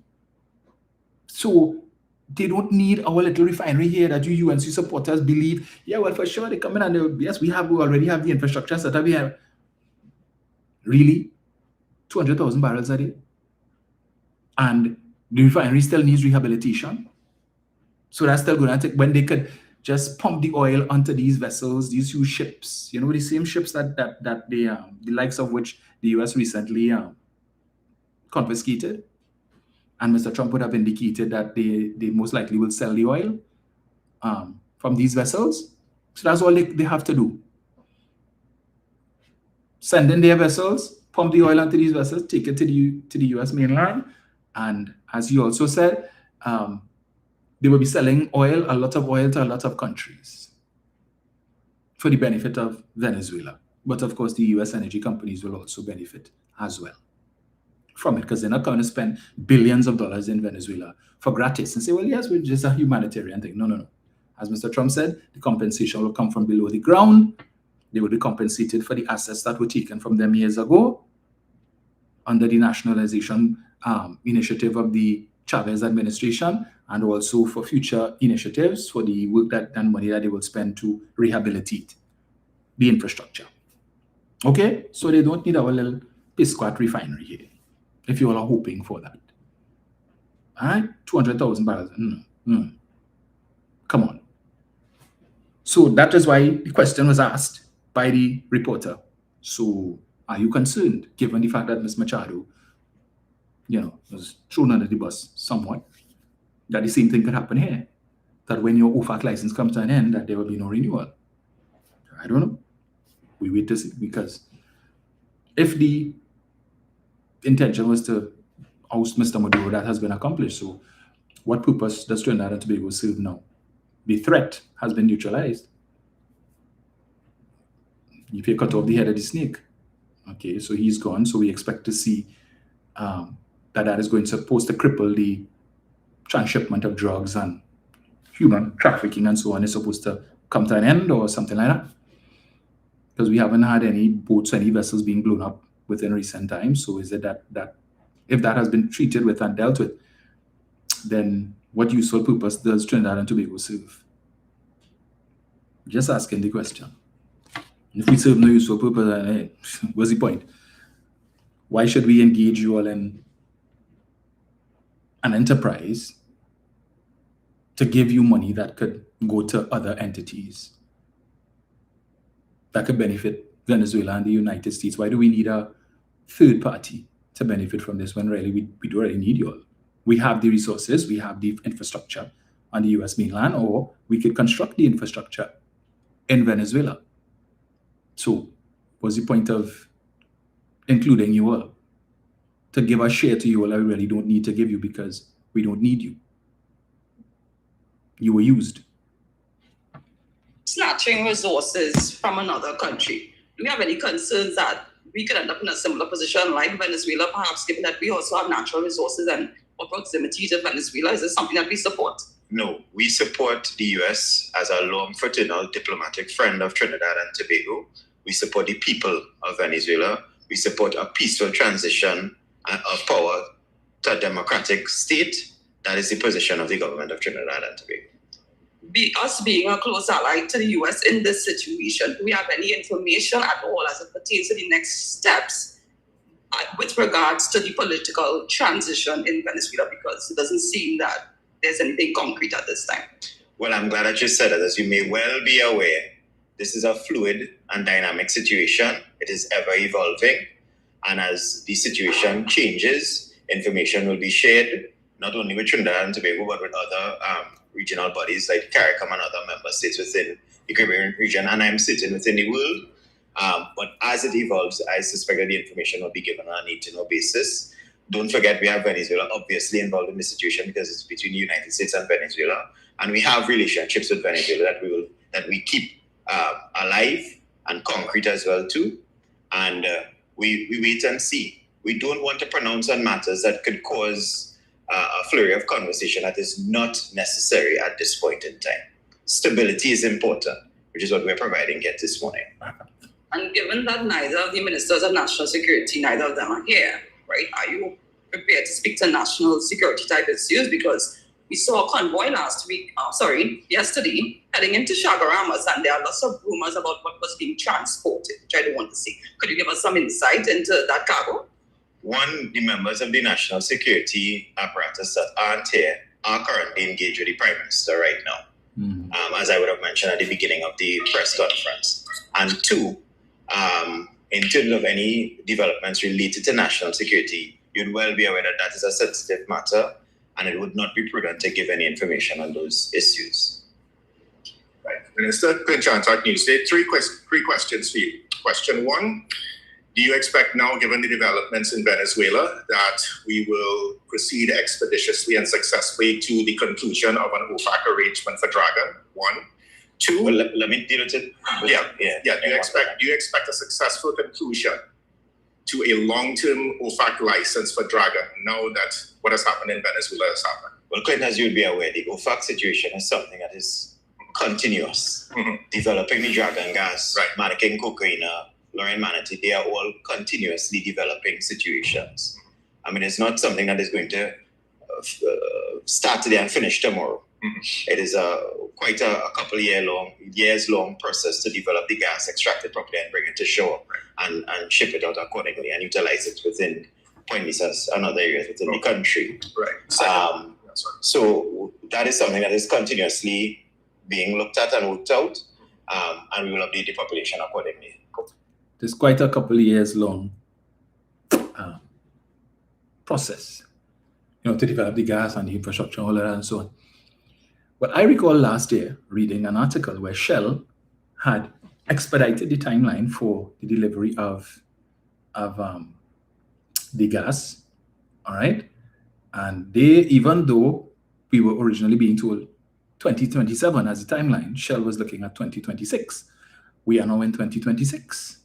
So, which means that a lot of the things that needed to be done, because Shell wanted to meet the timeline of the 2-year OFAC license to ensure that everything was in place before that license expired. This was, of course, before the license was pulled back, before it was cancelled, which means that this would have been early last year. So to hear, well, is at least a 2 years long, couple of years long process, and it's not like it's something like that. Right. So in other words, we ain't doing nothing since we get this Coboswat license. We've done nothing. Nothing has happened. We've spoken to no one. And we just have it there right now. That's just a piece of paper on John Jeremy's desk that collecting dust, right? Serves no useful purpose. Nothing has happened. And while we were keeping our fingers and toes crossed, hoping that when Maduro was ousted, that the entire regime would have gone, we still find ourselves in a situation where while he is gone, everybody else is there. Everybody else. Every, all is still there. Right? Delcy is still there. Delcy is aware of all the things that Anna Roberts said about her from 2020 come forward. Right? So she's still there and we know what her position is. And the man who called the Prime Minister a drunk, he is still there. The man who was, or the same people who you all were saying the worst of things about, who they threatened Trinidad and they started thing and whatnot and stuff and all of that, they're still there. They hold the same positions, nothing has changed. If anything, maybe they're even more bitter now. Because I was looking at CNN yesterday and I saw, or was it no, it was MSNBC, now known as MS Now. And they put up a map showing you where all of the US resources were stationed yesterday when this thing happened. And they have at the bottom of the map Trinidad and Tobago, and there is a destroyer. Right? There's a icon of a boat marked destroyer.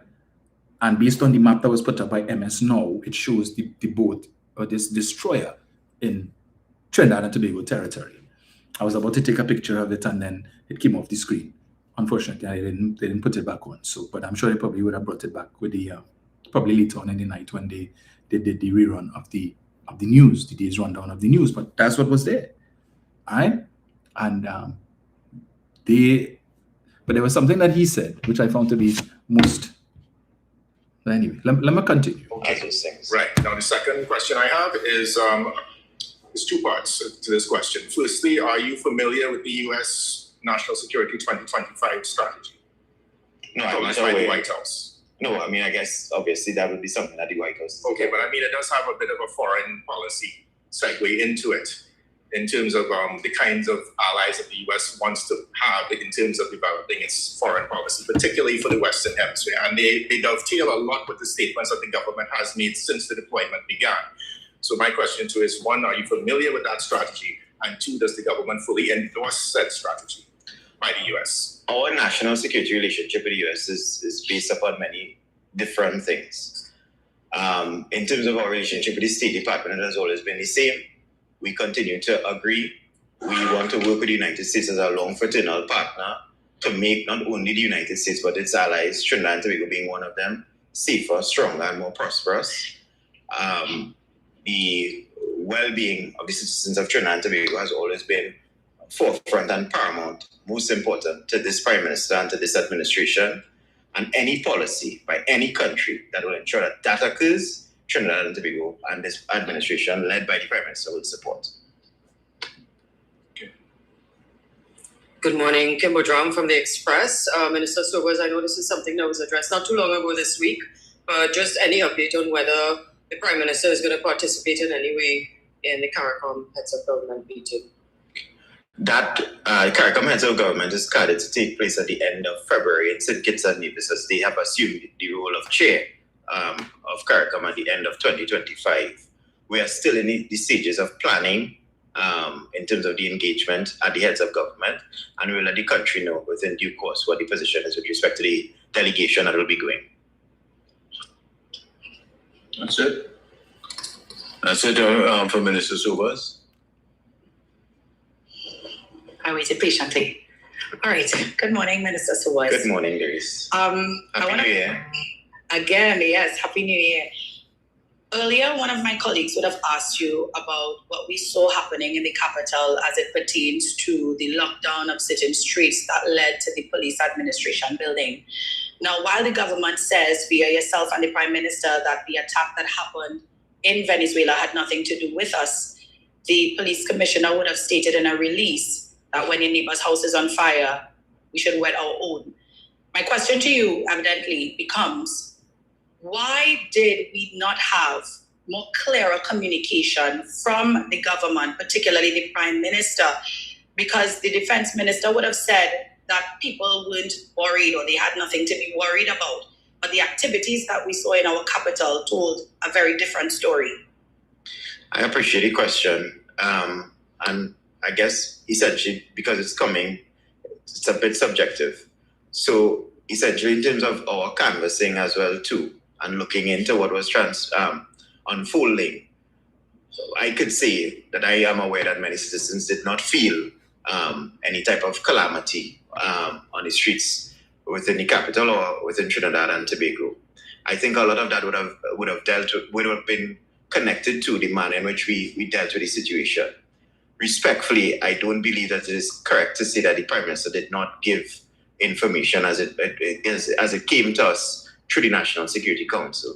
As information came, based upon the sensitivity of the information, based upon certain protocols, established set protocols that were being reviewed at the National Security Council level, information was disseminated.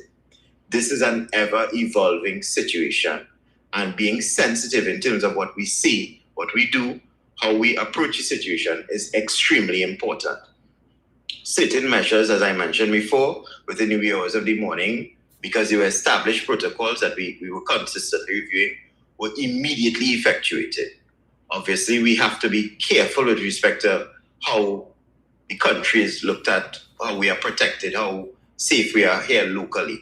And I think that is what you would have been seeing playing out in the streets, not only in the capital, but throughout the rest of the country. But I definitely do not believe that anybody felt unsafe or there was any calamity at all. As a matter of fact, I think the contrary of that particular position holds true. You are here, you are safe. Yesterday, I suspect you went about your business as per normal. And that's what we want the country to continue to do. There's nothing to be worried about. The administration is in control, the Prime Minister is on top of things, and we are consistently reviewing certain established procedures and protocols as they're being rolled out. I want to remind you. Let me just wrap up.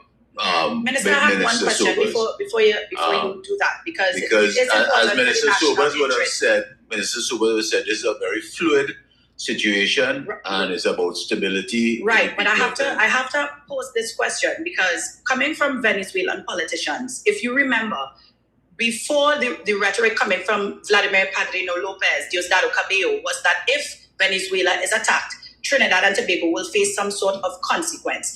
You yourself noted that certain pre-arranged mechanisms were implemented as a result. So while you stand here as members of the government, and we are grateful that you are able to inform the population that we have nothing to be worried about, we do know that the US military presence is still in the Caribbean, but they're not going to be here forever. So the question becomes, what happens next? And is Trinidad and Tobago readying itself for any eventuality arising out of this attack, based in particular on what Venezuela has said, because it considers us complicit in these developments? Number one, I don't know at all, respectfully, that Venezuela considers Trinidad and Tobago complicit in anything. That has never been said by any authority in Venezuela since yesterday, the 3rd of January, when the kinetic activity took place. Number two, Trinidad and Tobago made its position quite clear, very, very pellucid, that we did not participate in any of the kinetic activities that took place in Venezuela or in Caracas yesterday. Number three, there has been a lot of rhetoric being passed to and fro over the last couple of months, but diplomatic relations remain intact. Our embassy is open, operating as per normal, as I mentioned. Everybody is safe and secure. The embassy is here, open, operating as per normal, safe and secure. So there's no risk at all between or combativeness at all between Trinidad and Tobago and the Bolivarian Republic of Venezuela. We maintain that we want transition, free, fair elections, a democratic process to be established. We maintain as well too that the military presence within the region is for drug intervention and drug interdiction. I outlined some of the statistics earlier on as it pertains to the fall in serious crime since that intervention has occurred. We've been disproportionately affected by that type of transnational crime for over 2 decades. And the statistics coming out of last year demonstrate how serious we are about arresting the criminal situation within this country. That is something that the public should be aware of. That is what the media should be asking us questions on. That is what should be celebrated in terms of coming into 2026. And that is based upon a vision by our Prime Minister and the charge that is being led by and this administration. So there's nothing to be worried about. Okay. All right. David Lee literally snatched the mic from the man. Anna. We need to bring this down. Let me just end the questions for Minister Sobers. There are a lot more will be happening over the next coming days. So I'm sure there are a lot more questions that will be posed to Minister Sobers. When the Prime Minister and the National Security Council will be reporting to the people of Trinidad and Tobago, I know discussions are going. When can we expect that live in-person report update? I have just updated you in terms of what has been going on with the Prime Minister and the National Security Council. Not every single thing, obviously, because of the sensitivity of it, that occurs at the National Security Council level will be given to the public, because then you'd be alerting criminals to what we plan to do to stop crime within the country. As the situation evolves, as information comes to us, we will present ourselves and disseminate the information in a responsible manner, which is what I am doing here today, along with my colleagues. My colleague isn't asking you to disclose any sensitive information. She's asking the head of government and the head of National Security Council and the head of National Security Council. I am a member of the National Security Council. The head of the National Security Council. She didn't address us to the SC either. What I would say to that question is this, Akash. I think responsibly, at least from where I stand and where I sit sometimes, I think it's more important that we present information to the public so that they are seasoned possessors of things that we believe is important for them to be aware. It is also important to place squarely on the record the Prime Minister is consistently and constantly working with the NSC and elements of the NSC to ensure that Trinidad and Tobago remains safe. You have a spokesperson here of the administration, spokespersons here of the administration, given the information. It is not being dealt with in a clandestine manner at all. It is very transparent and very open. And that is what you will consistently get from this administration. You'll get results, you'll get transparency. Okay. I attempted to discontinue the president, but we still have questions. No. Lakash, this thing has been fluid, as you well aware. We presented ourselves this morning. Minister Sobers presented himself to give some sort of clarity at this point in time. No, we're not running. We never run from anything. So that I will end this part of the session with Minister Sobers, and I'm sure in the next coming days there will be a time where Minister Sobers will present himself again to the media and to the general public as the information unfolds. Okay, so again, thank you this morning. Responses in this morning. Now, we will not only have Minister Sobers responding to us as a member of the National Security Council, but at the very least, the Minister of Defense to respond to these questions, these pressing questions. Well, Darius, we hear you, and we will take that under advisement. I'm sure in the coming days, as the information unfolds, again, we will present ourselves to the media and to the general public. So again, in regards to what's happening in Venezuela, are we prepared for a possible influx of migrants? That's a bit premature that you're saying this thing happened in the last 36 hours. So it is fluid. It is about stability for Venezuela. It is about their sovereignty. And I'm sure in the next coming days, Minister Sobers and the head of the Prime Minister and her team will be presenting to the media and to the general public more information as it can be delivered to the general public. So again, thank you all for this morning. I want to thank Minister Sobers for being here this morning. I want to thank.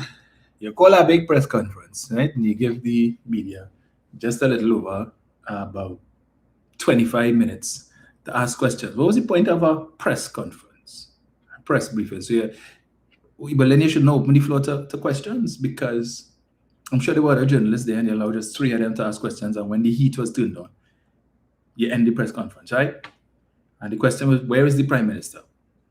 Why isn't she here? Why isn't she taking questions? Where are the Minister of Defense, the Minister of Homeland Security? Why are they not here? Can you give us a timeline as to when we will hear from any of them? No, you will not be hearing from them, okay? And you will not be hearing from the Prime Minister. The Prime Minister will speak through the mouthpieces. She will speak through X. She will speak through press releases on her Facebook page, but you will not hear from her directly, okay? She has more pressing things to do. Right. So they say. So those of you who hoping to hear from your Prime Minister, well, and then if you listen to Anil Roberts, well, there's no need for the Prime Minister to say anything. They're decided with we. This is just between America and Venezuela. All right. So I saw a couple of comments that I just wanted to respond to with respect to the OFAC license. I saw someone mention that the OFAC license was not for negotiations; it was just to facilitate talks between Venezuela and Trinidad and Tobago. So I just want to read what the Attorney General would have said when he made the announcement about this OFAC license, right? Attorney General John Jeremy made the announcement at a media conference at his Port of Spain office yesterday, describing it as a result of strategic diplomacy led by Prime Minister Kamla Persad-Bissessar and her administration. Reading what the license entails, Jeremy said it was issued under certain executive orders and it authorizes U.S. persons, including employees, affiliates, contractors, and service providers employed by U.S. persons, right?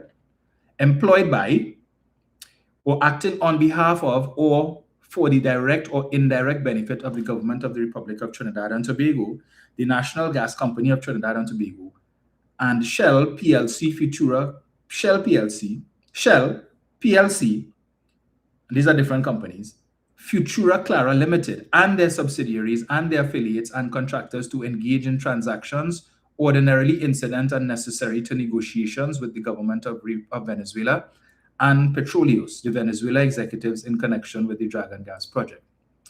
The license was awarded after an application was made by the government and the industry on May 19th, which they didn't tell you all, right? All that while there was, In briefly stating what granting of the license meant for TNT, the AG said, first of all, it allows us to enter into negotiations with Venezuela, which at the present time would be prohibited under sanctions. We have 6 months to negotiate within parameters. The 6-month period is valid until April 2026. He, however, declined to share details about the commercial terms, adding that government has already begun to take the permitted steps pursuant to the license to advance the project. We have a window of opportunity and the government is moving assiduously to exploit that, he reiterated without divulging details. Declaring that Dragon is alive, the AG assured, you have to hit commercial targets for US companies. We don't think those targets are hard to meet. Well, I think it's safe to say they've not met any of those targets in the last 3 months. It's a commercial win-win for all the parties. The United States benefits from this arrangement. There are terms and conditions in the license which ensure that US companies benefit, and there are tiers as to exactly how they should benefit. Trinidad obviously stands to benefit, and to a certain extent, of course, the people of Venezuela will benefit. Pressed further on what those commercial targets may look like, Jeremy maintained he could only state that these benefit US entities within the arrangement we have now. Adding, he could not say anything else, including what any of the dollar figures would look like. Let me repeat that. Pressed further on what those commercial targets may look like, Jeremy maintained he could only state that these benefit US entities within the arrangement that we have now. All right? So that is a feature which I don't think existed under the previous OFAC license that was cancelled back in March or thereabouts, right? The 2-year OFAC license, 3-year OFAC license that was granted to the People's National Movement by the Biden administration. Okay, so you heard him, he keeps reinforcing that US entities are to benefit. US entities are to benefit. Of course, Trinidad and Tobago will benefit, and according to him, to a certain extent, Venezuela will benefit. The citizens or the people of Venezuela will benefit. So it is clear. So all we're asking, so why they cancel the OFAC license? Because it is clear the last OFAC license that would have been issued by the Biden administration was perhaps a bit too generous to Trinidad and Tobago. At the expense of the United States, perhaps it was too generous to Venezuela. It did not have seemingly as much US involvement as this one does. So US companies stand to benefit. Mr. Jeremy said it here. Again, when pressed further on what those commercial targets may look like, Jeremy maintained he could only state that these benefit US entities within the arrangement that we have now. All right? You have to hit commercial targets for US companies. We don't think those targets are hard to meet. They are reasonable. Have those targets been met? Nothing has happened. There were no discussions or anything, no negotiations took place. And these things were supposed to happen within the 6-month window. Over 3 months have gone and nothing has happened. So those targets have not been met, which means that if you were given 6 months and you were moving assiduously, according to him, to meet these targets within this 6 months, and 3 months have gone already, can you achieve those targets in the remaining 6 months?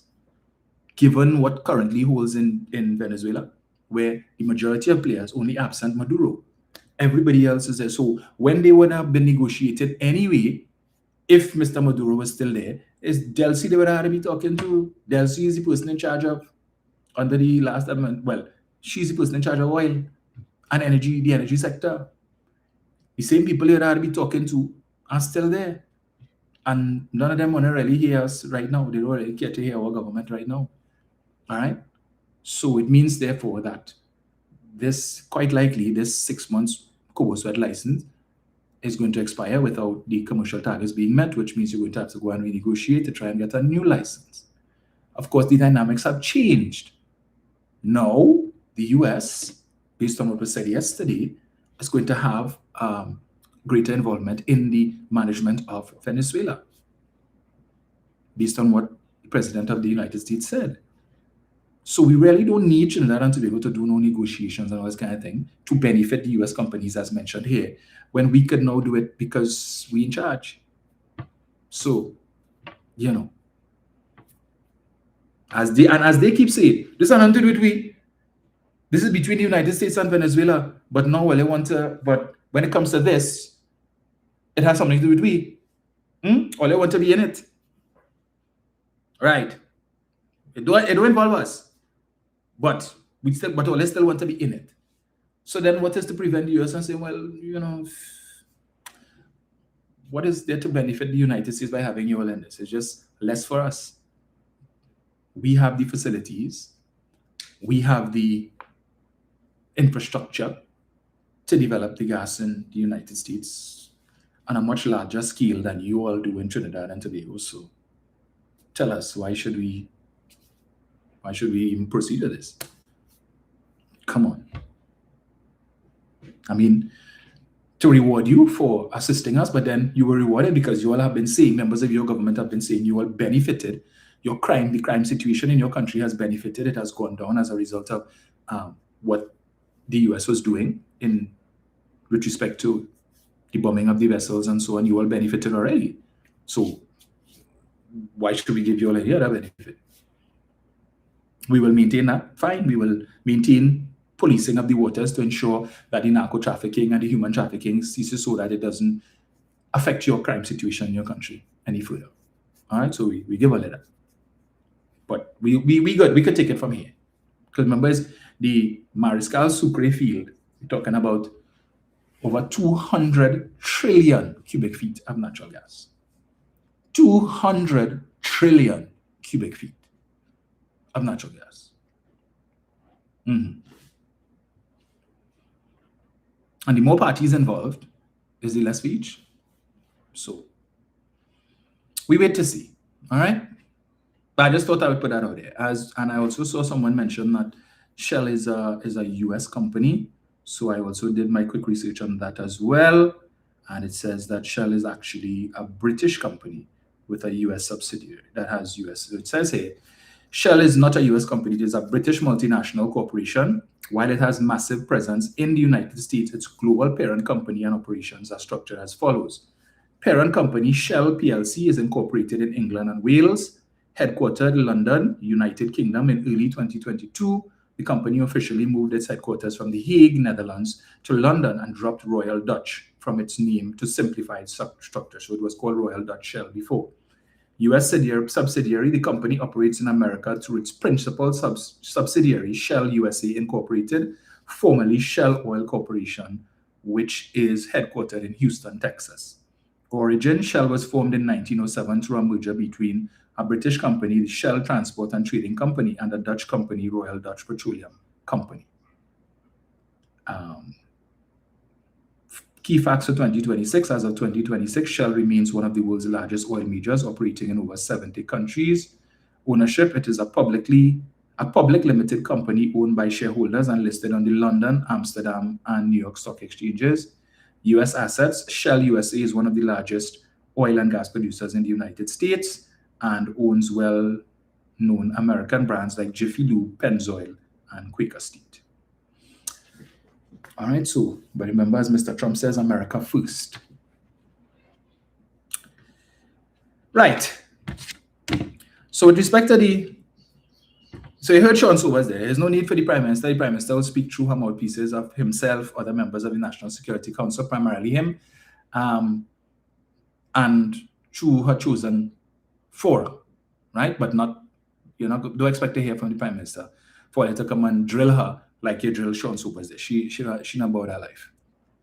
So much for that. All right. So I said there were a couple of things that I wanted to play. Let me get this here first. Yes.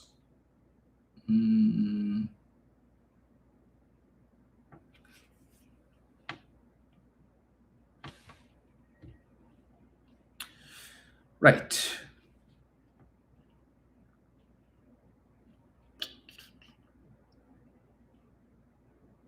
Where is it?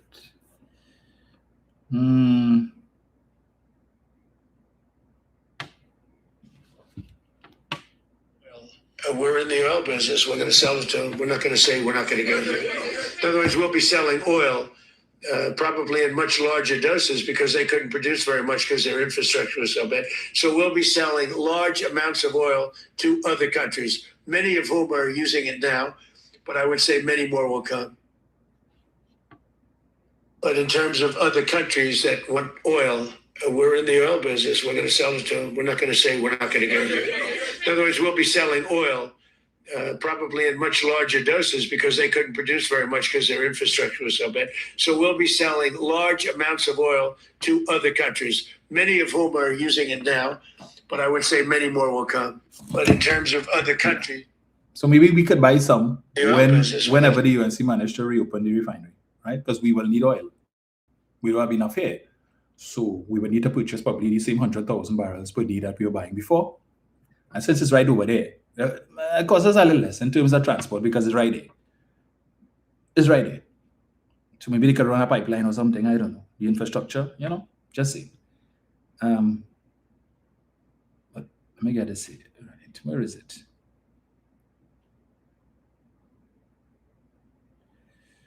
All right. So I guess just now, where did I see that?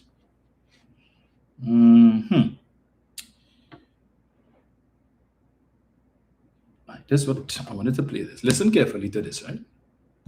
But I want to be clear about one thing. Nicolas Maduro had multiple opportunities to avoid this. He was provided multiple very, very, very generous offers and chose instead to act like a wild man, chose instead to play around. And the result is what we saw tonight. The other message here is the following. You have a guy, like many people around the world, they like to play games. You have a guy who decides he's going to invite Iran into his country, is going to, do the confiscation of American oil companies, is going to flood our country with gang members, is going to take Americans prisoner and try to hold them for hostage and trade them like he was able to do with the Biden administration. Basically likes to play games all this time and thinks nothing's going to happen. And I hope. No mention of drugs. No mention of human trafficking. Just say. What people now understand is that we have a president. The 47th president of the United States is not a game player. When he tells you that he's going to do something, when tells you he's going to address a problem, he means it. He actions it. I can tell you, I've watched this process now for 14, 15 years, been around it. Everybody talks, I'm going to do this, I'm going to do that. When I get there, we're going to do this, we're going to take. This is a president of action.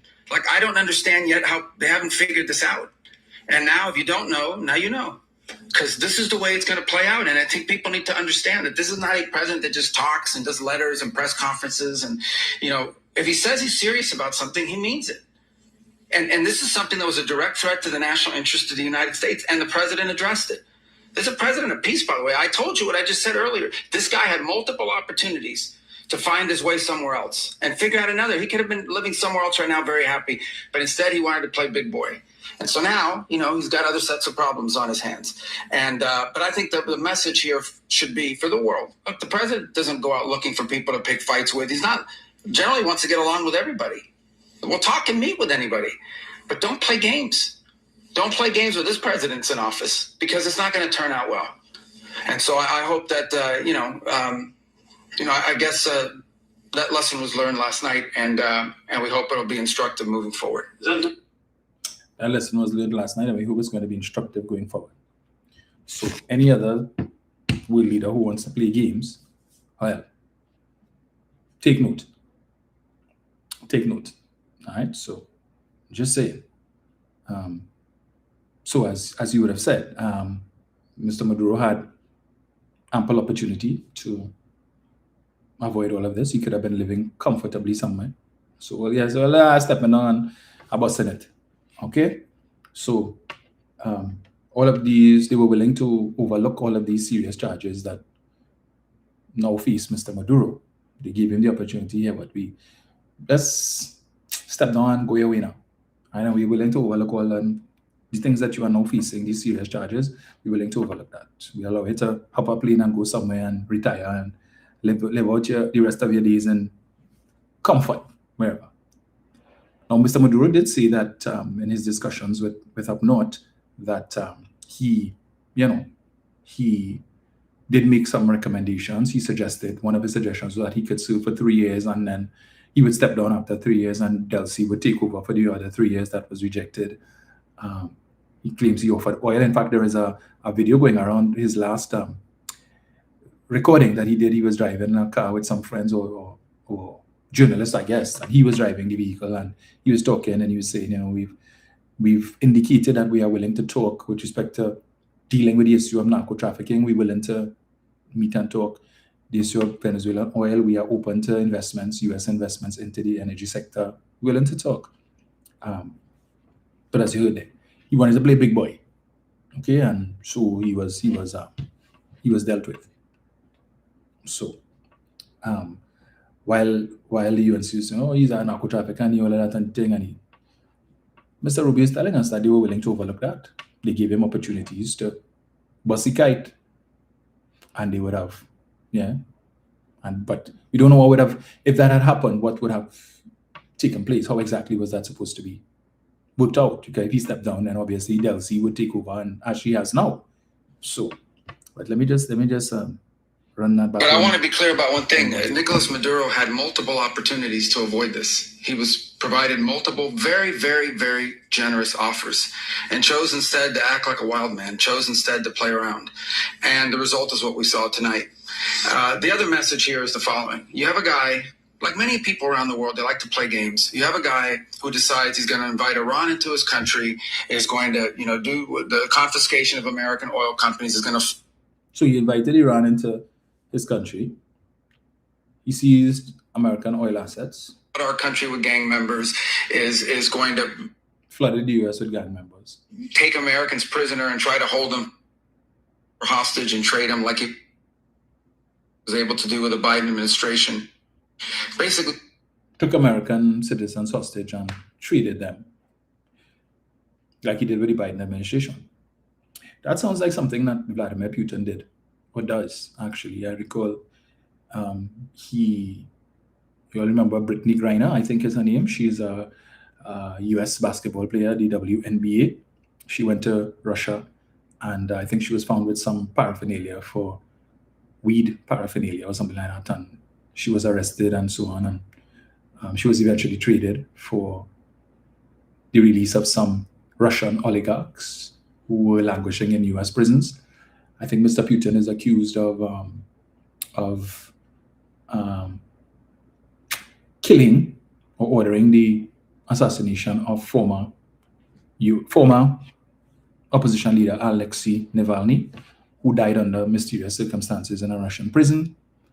I think before that, there was another attempt on Mr. Navalny's life where he was poisoned using some nerve agent. Again, I said that was at the that was based on the instructions of Mr. Putin, allegedly. Mr. Putin also stands accused of rigging elections in Russia. All of these things, a lot of same things that Maduro was accused of and more. But there is no effort to oust him.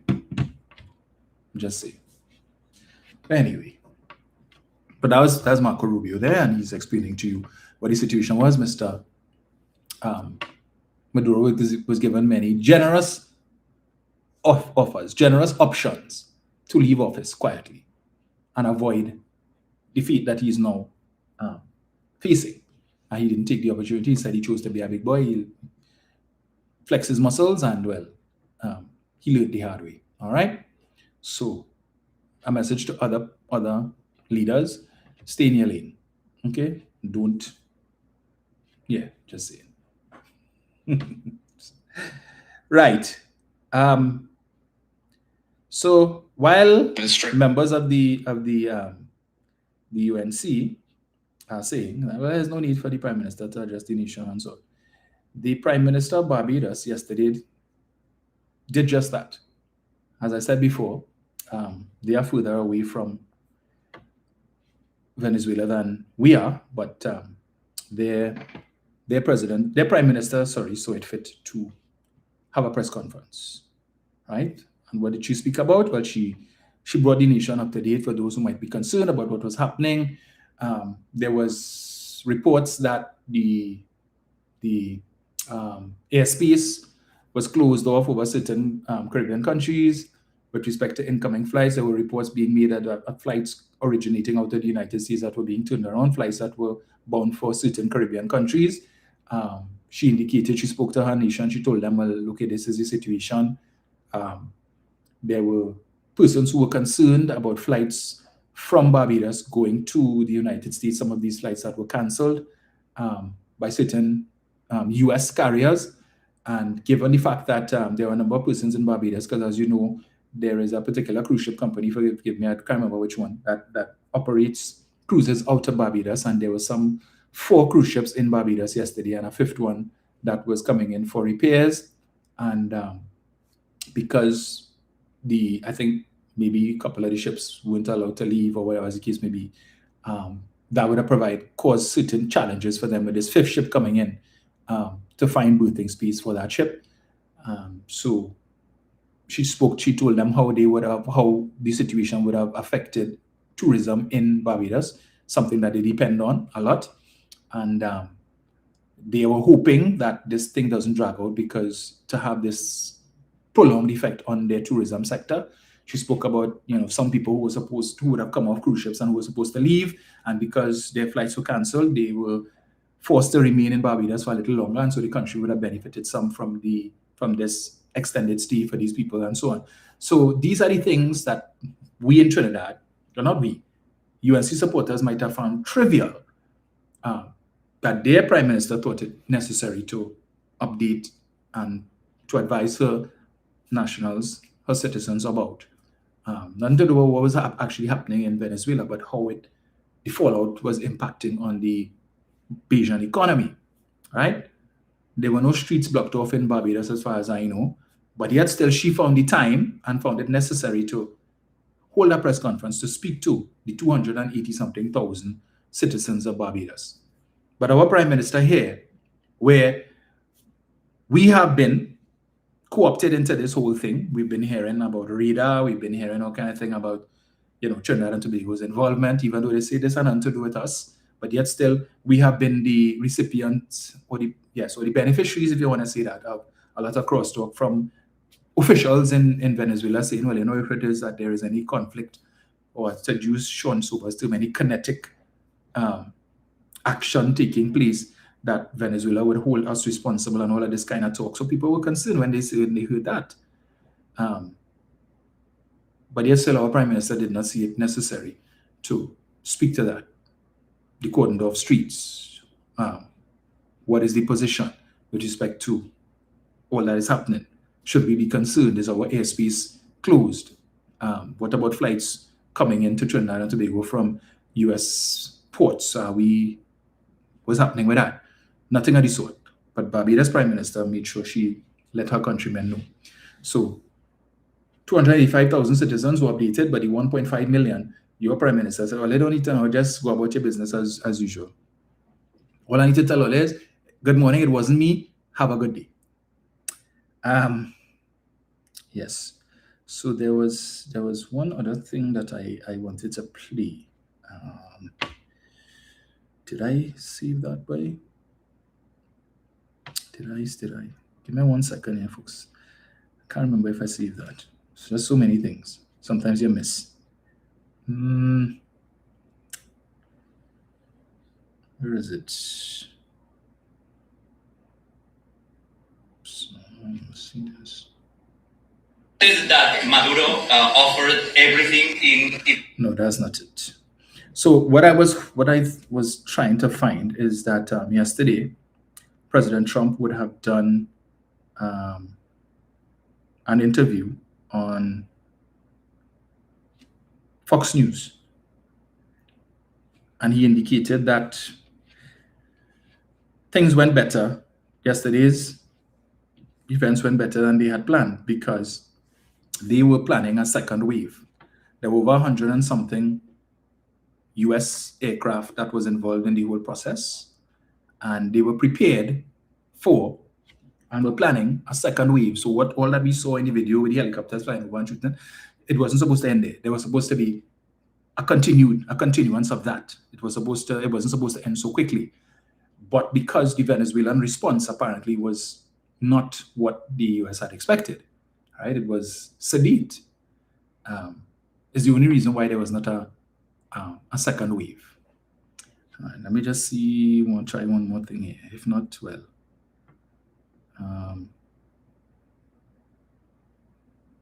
Let me just try one more thing.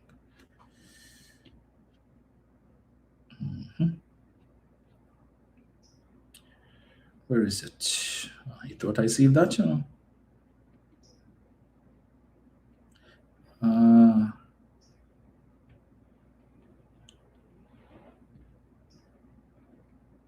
So 1 second.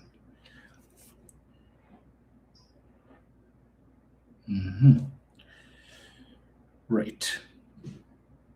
We need to do so. So we were prepared to do a second wave, and we are ready to stage a second and much larger attack if we need to do so. So we were prepared to do a second wave if we needed to do so. We actually assumed that a second wave would be necessary, but now it's probably not. The first wave, if you'd like to call it that, the first attack was so successful, we probably don't have to do a second, but we're prepared to do a second wave, a much bigger wave, actually. This was pinpoint, but we have a much bigger wave and the obliteration and decimation of the Iran nuclear. So we were prepared for, in fact, we anticipated a second wave, but there was no need for that because, again, the response of the Venezuelan defense was not what I guess the US anticipated. Right? They expected that because Mr. Maduro had been talking for a while about showing off all of the assets and so on that they have and they are prepared for any attack and so on. So I guess they anticipated there would have been. So that when I listened to the UNC mouthpieces, right, the talk show hosts and talking about, I predicted that this was going to be quick and it was going to be. You predicted that, but we had the US president to say, well, they were expecting a second wave. And that a second wave is still possible, as he said, if the loyalists, the Maduro loyalists, which includes the acting president Delcy and the others who are still in government, still in control, if they maintain their loyalty to Mr. Maduro, then there could very well be a second wave. All right? So while they making it seem, well, hey, do you see, all was talking about missile could pelt and this could happen and that could happen. The possibility existed. The only reason why it didn't happen is because the Venezuelan response, they were perhaps caught unawares, right? And they weren't able to put a response. By the time, maybe if they were looking to scramble a response or whatever, they heard, well, the boss gone or no? Yeah, they take the boss and the wife and son and thing, them gone already. So who is to give the order? What's the point? They do what they had to do, the boss and the boss gone. So really and truly, the all of the machinery that was in place, I suppose, would have been to protect the boss. And from what Mr. Trump is saying, is that Maduro was at the compound that he was at. He was making his way to the strong room that was set up so that in the event that this happened, that he would have been protected. And unfortunately, he wasn't able to get to the strong room, unfortunately for him. And so the US forces were able to capture him before he got to the strong room, right? But I'm saying that perhaps if he had gotten to that strong room and there was a holdout, then in an effort to avoid him being captured, the conflict could have been worse. It could have been drawn out. And who knows what could have happened. So I don't listen to all of these UNC mouthpieces. And we tell all of this and that's what's going to happen. The possibility existed. You just heard the US president say they were expecting a bigger fight. They were expecting more of a fight. 100 and something US aircraft was deployed for that. And it's just because the Venezuelans didn't respond in the way that the US had anticipated with all of the intelligence. The Venezuelans didn't respond in the way that they expected. Is why. And that was just the first wave. They were expecting a second wave, which was supposed to be bigger. And we're just 7 miles off. So if there was a second wave, the possibility existed. So we now know that the real reason for the radar in Tobago, contrary to what your prime minister and her government have been telling you, well, that was just to deal with narco traffickers and so on. We know it is because they were anticipating a fight. And the decision, based on what the foreign news is saying, that decision for yesterday's action didn't take place yesterday. That the decision was made days before, and that it was it was planned for quite a while now, if you listen to Marco Rubio, right? So perhaps we escaped, if only because there was the second wave didn't happen. And why did the second wave not happen? Because Venezuela did not respond in the way that the US anticipated. So I think with 100 and something US aircraft deployed, they were expecting a serious fight. Right? They were expecting Venezuela to deploy their aircraft to try and shoot down US aircraft. And who knows? I mean, is that why if we would have just been in Venezuelan airspace? We are just 7 miles off. So just saying that, right? So the radar, while Mrs. Prasad said, well, it was just, we went from, well, they are there to pave roads and assist with the rehabilitation of the runway and stuff in Piaco. And Piaco, sorry, in Tobago, in Crown Point. We know now what the purpose was. So that if Mr. Cabello and Mr. Pedrino and these guys decided to make good on their threats, that if there's any attack on Venezuela, that Trinidad and Tobago will get caught up in it, and that we would feel it in case that they decided to, make good on that the radar would intercept, would have picked up any Venezuelan aircraft heading into our airspace to do so, and would have dealt with it accordingly. All right? So, Wilbur is saying the power was cut and he could not see to get into any room. Power was taken out just like the blackout in Trinidad that Kamla tested back in 2010 to 2015. So I did hear about the power cut across Venezuela, and they're saying they don't know how it was done. They're attributing it to Mr. Maduro and how it was done. All right, but thankfully there was no second wave because the Venezuelans didn't respond in the way that the US expected. All right, so that's when we get away. Yeah, we get away. But as Mr. Trump has said, there is still the possibility of a second wave. If the loyalists choose to remain loyal to Mr. Maduro and they don't want to play ball, then we would need to get rid of them as well. And that may very well involve, because in this instance, it wouldn't just be one household you're targeting, all right? Because if you had to get rid of Delcy and everybody else, they're all going to be in different places. So it's not going to be as easy to round up 20, 30 people as it is to round up 3 or 4 people, all right? So, they will say, oh, the PNM fearmongering. It has nothing to do with fearmongering. Stop lying to the people. Let the people know what the possibilities are. Because I don't know if it is the UNC figure that the citizens of Trinidad and Tobago, we only get our news from the Express, the Newsday, and the Guardian, or TTT, CNC3, and TV6, and the radio stations. Because everybody and the dog have one of these, right? And everybody could go on social media, and you have multiple social media platforms that you could go on. No, it's not just Facebook, Instagram, TikTok, or you name it, right? YouTube, and these things are updated on a regular basis. In fact, you're getting live coverage. Okay? You go on floor, you have all these various stations. You have MSNBC, you have CNN. If it is, you figure, well, they bias. People go to Al Jazeera, they go to BBC, and a number of others to get their information. So when you're trying to pacify that and make it seem it was the PNM fearmongering and the PNM fearmongering, so you're trying to avoid what? By not speaking to the people. The Minister of Defense not talking, the Minister of Homeland Security not talking, the Prime Minister not talking, and let's send the Minister of the least of the apostles, the Minister of Foreign and CARICOM Affairs to speak. And he has shown that he is out of his depth in terms of answering these questions. He sits on the National Security Council, but the people who actually deal, whose portfolio it is to deal with these things, they are not speaking. And you'll think that's okay. All right? And people are concerned when they hear certain things outside. So when they hear Mr. Trump say, well, basically it's not over.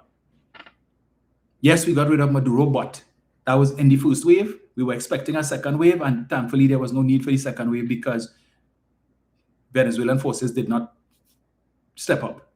All right?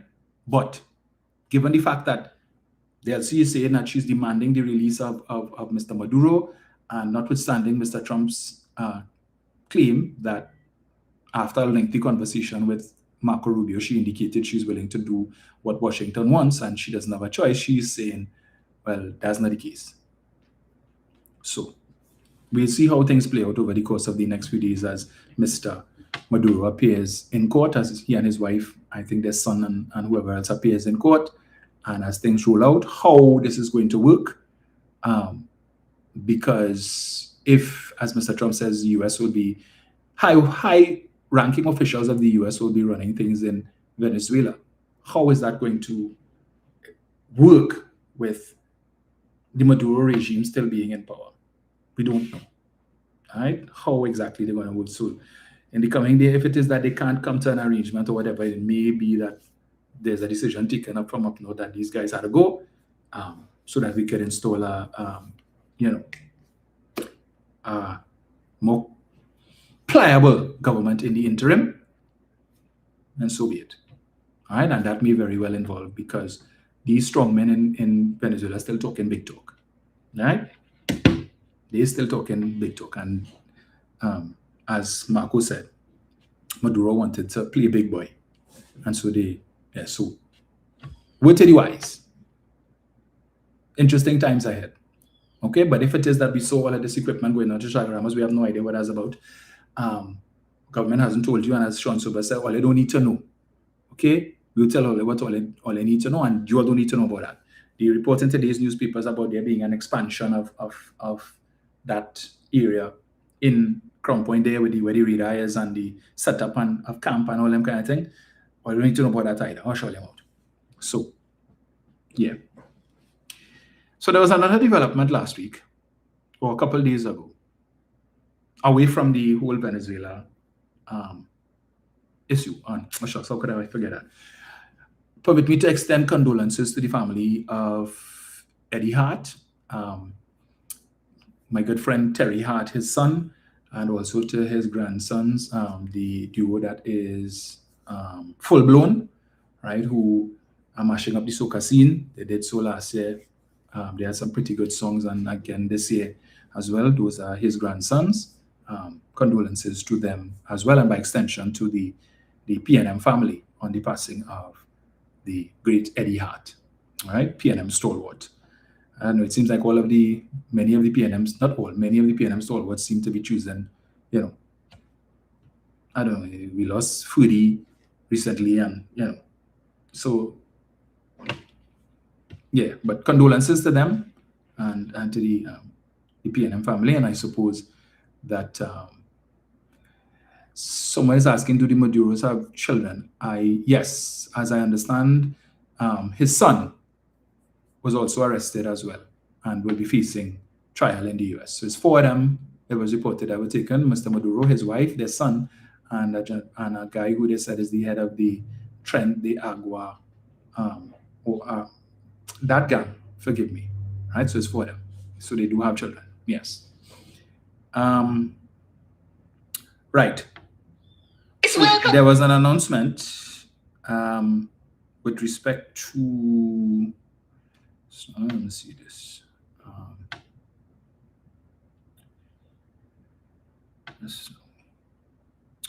You know, sometimes UNC mouthpieces, mouth organs, you all need to stop embarrassing yourselves, right? So before I get to that point, I'm seeing here, as I'm looking for this, kick out the PNM, which is a UNC Facebook profile. I don't know, since Alan Karim passed, the claim is, it is alleged that Vincent Ragu took over the page.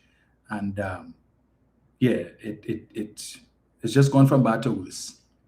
All right, even Garth Christopher, who is a UNC mouthpiece, he's saying that this page has gone to the dog since Alan Karim passed a couple months ago. So they put out a post here, some people real quiet. Maduro has indicated some politicians along the Caribbean route was getting paid by drug traffickers for protection, etc. Some people Bamsi clapping right now, right? And they put out the indictment, the sealed indictment. So it's not Maduro said anything, right? This is the sealed. So here what it says. They highlight some part of paragraph 19. Through his drug trafficking, Nicolas Maduro Moros, the defendant, and corrupt members of his regime enabled corruption fueled by drug trafficking throughout the region. So corrupt members of his regime who are still there in power. Right? I just say that UNC supporters.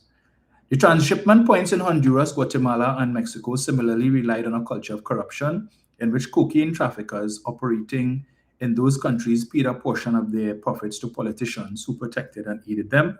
In turn, these politicians used the cocaine-fueled payments to maintain and augment their political power.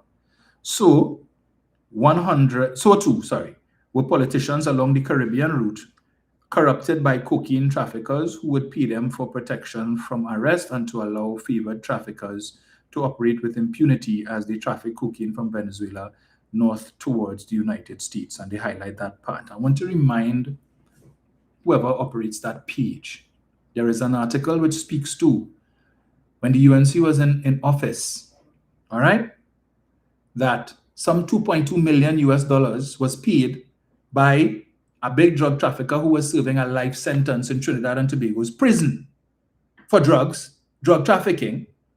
That while the UNC, the People's Partnership, was in office between 2010 to 2015, this individual paid some $2.2 million to receive a pardon, all right, by the Mercy Committee, which has the authority to make recommendations to the president to pardon certain people. And that there were two CARICOM nationals who received a pardon with this $2.2 million that was allegedly paid to certain members or some members or persons affiliated with the then Mercy Committee. But for some reason, that which was a front page article, and I think the Guardian newspaper didn't receive the amount of attention that it should have received from the men and women of letters. So when you want to post up things like that, please post up that article. And it didn't happen under the PNM. That $2.2 million and this individual is today back in their home country. And that $2.2 million more than likely would have come from drug activity. All right? And that they approached a certain individual, some big government official at the time, offered $2 million, and the person indicated, well, you have several other persons who would have to make that decision, and therefore we need a little some extra to grease their palms. And that is where the additional $200,000 was requested, and it was granted. And two CARICOM nationals, not from Trinidad and Tobago, who were serving life sentences in our prison for drug trafficking, received a pardon from our president in 2013. All right? So just putting that out there for people who ever run and kick out the PNM page. I heard them say it's Vincent Ragu, but I don't know. Whoever running that page, check on yourself. Just remember that the U.S. State Department, that is now led by Marco Rubio, that under the last administration, that U.S. State Department would have sent a report to the then government pointing to government officials who were involved in human trafficking and prostitution. And when it is that the then leader of the opposition insisted, well, they said government officials, so it can't be the opposition because they're not in government. And the then U.S. Ambassador Candice Bond had to step in to mediate and indicate that when the U.S. says government officials, they are referring to members of parliament, because they consider once you're a member of parliament, whether you're in government or opposition, the parliament governs the country. There are three branches of government: the executive, which is the cabinet, the legislative, which is the parliament, and then the judiciary. So when they say government officials in their report, they are referring to members of parliament in that instance. And Dr. Rowley would have made the point to identify who, well, he didn't, why he may not have called names, all right? There was evident who they were referring to. And quite recently, the US State Department would have expressed their disappointment that to date, notwithstanding that report, certain persons still have not been brought to justice for that. And we've had two persons who were senior cabinet ministers during the People's Partnership Administration who have given testimony in public space. And one of them went to the police and did a sworn affidavit stating that a particular person who is today sitting as a government minister, a cabinet minister, would have approached them, right, offering prostitutes. And while they have turned down the offer, one of them said that he received a call card. So in case you change your mind and you want to look at the offerings, give me a call, let me know. And you could come and sample, right? There is a sworn affidavit by this person that was sworn before a justice of the peace, namely Barbara Burke. The individual who swore the affidavit, Devant Maharaj, said that while he was there, when he was taken, when he saw that Miss Burke was the person that the police brought to swear, to officiate over that, he expressed concern, given the fact that she's a well-known UNC supporter. And the police say, well, there's all we have right now. And also, if you want, you could go through with it now or come back at another time. And he was living in Canada. I think he's still in Canada at the time to come back. And he said, you know, it would be an inconvenience for him to have to come back and do this, right? And Devant Maharaj, said that while he's there, he's being told by this lady, boy, what you're doing, you know, what are we UNC and UNC thing, and where's the point of this? Trying to discourage him from doing that. So, kick out the pen and check all yourself, right? Check all yourself before you wreck all yourself. Okay? And it's not now there were allegations around that person. It's a long time. Human trafficking, prostitution. In fact, it is on public record. Ask Marsha Walker that between 2010 to 2015, when they were in office, that there was an internal probe that was done by senior officials of the UNC. It is reported into that very same matter, into that same individual, and that they would have received certain evidence with respect to that. Further to that, when that individual was put to replace Ramona Ramdial as the MP for Couva North, there is on Facebook, and I have the screenshot saved, where in a Facebook exchange between Ramona Ramdial and a gentleman by the name of Ronald Bola, right, who was asking her in the comments, in the exchange, why she was not supporting the individual and why she wasn't campaigning with him. And what did she say? She could not in good conscience support the individual in the face of hardcore evidence.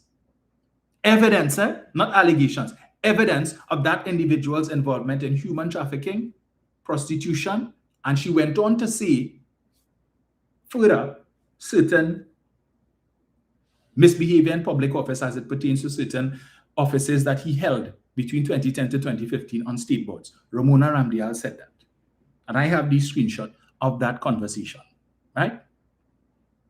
So, just putting that there. So I was making the point. So there was an announcement. Let me see if I get this here. An article with respect to a development at the Unit Trust Corporation, which has some people concerned. In fact, persons have reached out to me asking me for my advice as someone in the financial sector with respect to what they should do. I am, let me see if I get this here. So let me get this here. Right.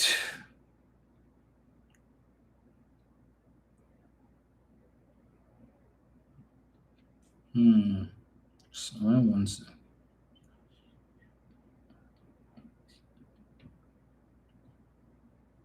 Right. UTC removes price guarantee. Article dated January 2nd, 2026. The Unit Trust Corporation has announced that effective February 2nd, new subscriptions to its Growth and Income Fund will no longer carry the price guarantee provision, which protected investors from redeeming their units below the initial purchase price after a 3-year holding period. The Board of Directors, appointed by the UNC, of the UTC wishes to advise of its decision to amend the price guarantee provision of the first unit scheme, the Growth and Income Fund. The Growth and Income Fund was the first equity fund introduced in Trinidad and Tobago. In 1985, UTC introduced the price guarantee provision. Under the arrangement, unit holders who hold their units continuously for 3 years from the date of purchase would not redeem their units at a price lower than the initial purchase price. The price guarantee provision was intended as a temporary measure designed to provide investors with confidence and security by safeguarding unit holders against potential losses over the specified holding period. The corporation is proud to be a part of the development of the local market, blah, blah. It is now important for the corporation's product offerings to align with global best practices, it stated. The UTC stated that effective February 2nd, new units issued by the Growth and Income Fund will not be eligible under the price guarantee provision. All investment balances existing as of the date of this change will retain the price guarantee feature. In a note to unit holders, UTC's Executive Director Nigel Edwards says as the corporation continues to evolve and align with global best practices, it has been enhancing the Growth and Income Fund to be more resilient and future ready. Edwards said the next step in modernizing the fund would involve the price guarantee provision. This decision was made after a careful and thorough analysis of the fund's performance over the years, an assessment of the development of the local market and investor maturity, and a review of similar mutual fund products in both local and international markets. Edwards said the Growth and Income Fund has been one of the most trusted investment options available in the market for the past 43 years. As of November 30th, the Growth and Income Fund delivered an annualized rate of return of 7.63%, with total distributions exceeding $2.98 billion since inception. Edwards said, "We remain confident in the fund's continued performance." Now, to say that you remain confident in the fund's continued performance and then you remove the price guarantee, to my mind, is a contradiction in the extreme. All right?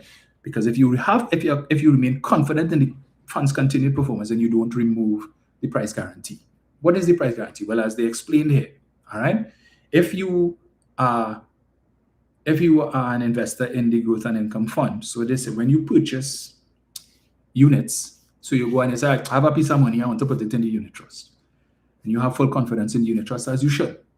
Say at $10,000, all right, I want to invest in the Growth and Income Fund. How many units can that purchase? So they would have what is called fixed net asset value, right? So you're purchasing units based on, but they would have based on the prevailing price, but you would have a fixed net asset value. So the prospectus will speak to what that is. So you purchase the units. So for instance, they may say, okay, it's $10 a unit. So what that price guarantee means is that your principal after 3 years is guaranteed. All right, so you maintain your investment for 3 years. After the 3 years, you cannot lose your principal because the price that you would have purchased the units, right, is guaranteed. Okay? With the removal of this price guarantee, what it means is that if the investment does not perform, and if investments, let's say the underlying assets in which the funds, the money invested in, the total amount of money the fund invested in starts to underperform, so much so that the fund goes into a negative situation, then the price of your units will be adjusted. So they will divide the total value of the fund by the number of units, all right? And then based on dollar value, which fluctuating, it means then that your principal is no longer guaranteed. So you could invest $10,000, you had it there for 3 years, 4 years, 5 years, and then the markets turn, the fund doesn't perform as they expected it to, finds itself in a negative position, so to speak, and then when they do the valuation and they realize, well, okay, based on what we have in the fund and the total amount of outstanding units, the price per unit is now less than what you paid for it. So your $10,000 could end up being $8,000, $7,000. So you just have to remain invested until such time as the markets turn and the price goes back up, and then you recoup your initial investment. And if you want to pull out, then. So they're saying that persons who are currently invested in the fund that prior to February 2nd, assuming, right, that the price guarantee applies to you. But to all new unit holders who come in after the second, from February 2nd onward, you will not have the benefit of that price guarantee. So your principal is not guaranteed. All right. But all of you who are in it now, you're safe. So if you are in it now and you've satisfied it, and you see, and again, this is when you don't give sufficient information, because you must be invested based on what was just said here, you must be invested for 3 years minimum. So the question then person will ask as well, if I'm only in it for 1 year, do I still have the price guarantee? Contractually, you should. All right. So my suggestion to you is, if you are invested in the fund, there's no need to take out your money. No. If you, right? Yeah, there's no need for you to take out your money. The price guarantee still holds for you, so your principal is safe. So once you satisfy the 3-year requirement, now bearing in mind, if you are in it for a year, the price guarantee applies to you, but you must maintain your investment for the next 2 years in order for you to vest that price guarantee. If things should go awry and the returns are not what they expected, and you withdraw your money under the 3 years, whatever is the prevailing unit price at that time is what you will redeem at, and you could lose your money. All right. But again, for people who have been invested long time, this has been around for 45 years, is it? So if it's been around for that period of time, those of you who are invested, you're safe. Okay, so no need to take out your money.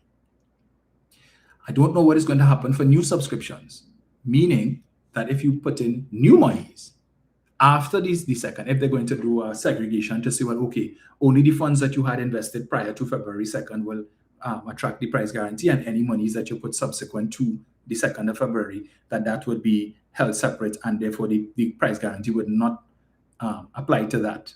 All right, because remember, every subscription that you make is basically you're purchasing additional units.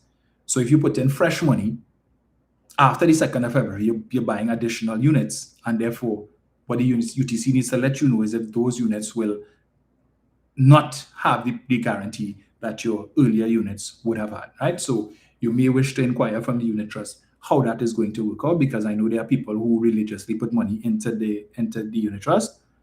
They save every month. If they put 1,000 or 2,000, whatever it is, on their savings, because that's, for some people, that's their investment. So what you would need to inquire is, if any money is put in after the 2nd of February, whether or not the guarantee, since it's the same account, if the guarantee will apply to that monies, or if it will be separated. So if they'll have a notional account, and any monies that comes in after the 2nd of February and any new units purchased will not have the price guarantee. So you are investing at your own risk. So just putting that out there.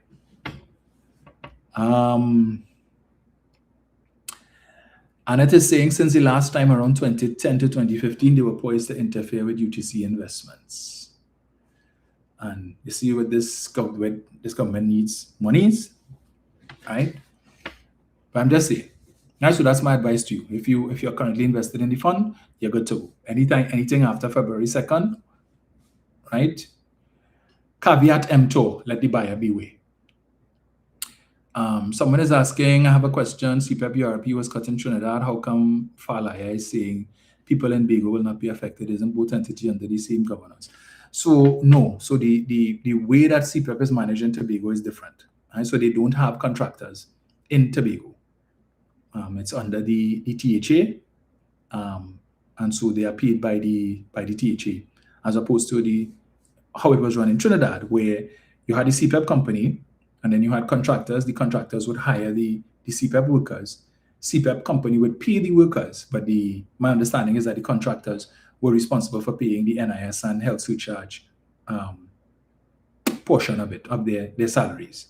Right? So monies would have been given by the government to the contractors to pay NIS and health surcharge, but the salaries, actual salaries, were paid to the workers by the CPEP company. So the difference between the two, Trinidad and Tobago, is that there are no CPEP contractors in Tobago. The THA runs the program. Yeah.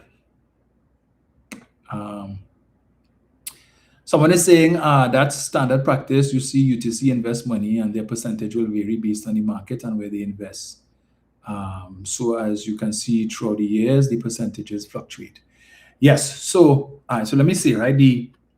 The percentages would fluctuate, but what originally obtained was that the company would undertake based on the price guarantee, and several investment houses would do that. In fact, I know there are still a couple of them that actually do that. For instance, Guardian Asset Management, they still maintain the price guarantee where the price of their units is $10, right? The TT Monthly Income Fund, the US Monthly Income Fund, so it's $10 based on the prospectus. So if you invest, even if the fund doesn't perform or if the fund suffers a loss, and when they do the valuation, even if the total price of the units were to fall below $10, the company undertakes to absorb that loss so that the unit holders are not impacted. What is now being done is that with this change in the UTC is that the company will no longer absorb any losses that could result in the unit price falling below what is the net asset value. All right. So I know Royal Bank had done that some years ago. They too had the price guarantee, and I can't remember which one. I think it was Roytrin, and then they would have changed so that the investors would have to bear the brunt of any losses and not the bank. All right. So yes, there are fluctuations, but under the price guarantee, any losses, the company will absorb it, and the investors will not feel it. So their principal is safe. Now the UTC is saying after February 2nd and beyond, any new investors into the Growth and Income Fund, you don't have that guarantee, so that only those persons who invested prior to February 1st.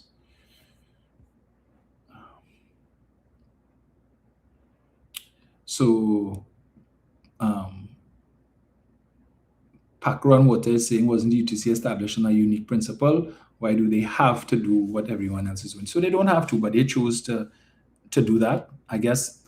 Now, we have to understand, right? When you have a new government in place and a new board, sometimes they bring in people who look at things on these boards who see things from a different perspective. So you might have brought in somebody who was probably working in another financial institution, who is aware that this is how it works elsewhere, and they probably want to know, well, so why are you all still doing this? But this entity doing this and that entity doing that, so why don't you all adopt that as well? You know? So sometimes they get recommendations because remember yes, you have the in-house investment team, but some of these financial institutions also have external investment teams as well who give them advice on certain things. And a recommendation may have come. Perhaps previous boards might have rejected it, and this current board say, well, hey, this song and kosher, so let me go with that.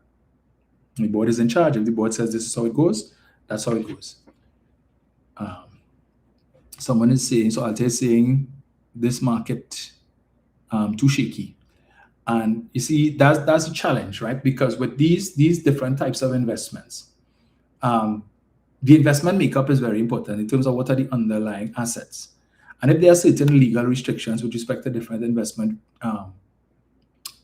instruments that says you can only invest X amount in equities, and you could only, and X amount has to go into fixed income securities like bonds and so on. If it is the bonds market is not performing, and the rates of return or the coupons that you're getting is, because remember, is one pie. So you might have X amount of money invested in certain things, but you have new investors coming in every day, bringing in money, depositing the money with you, and the onus now is on you to find investments for this money.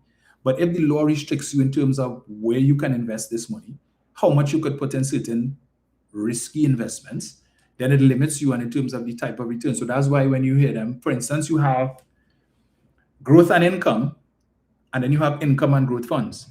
It's not the same, right? The one that comes first tells you where the focus is going to be in terms of where the majority of your money is going to be invested. So if it's growth and income, it means more of the investment dollars that are coming into this fund will be focused on growth, right? Growing the fund. So they would be looking for investment instruments that offer that might be a little more risky and offer you a greater potential return. Whereas if it's an income and growth fund, the focus is more on income. So they're just looking to give you perhaps some interest, but the focus is more on that rather than the growth aspect of it. Right? So it's important to take note of these things.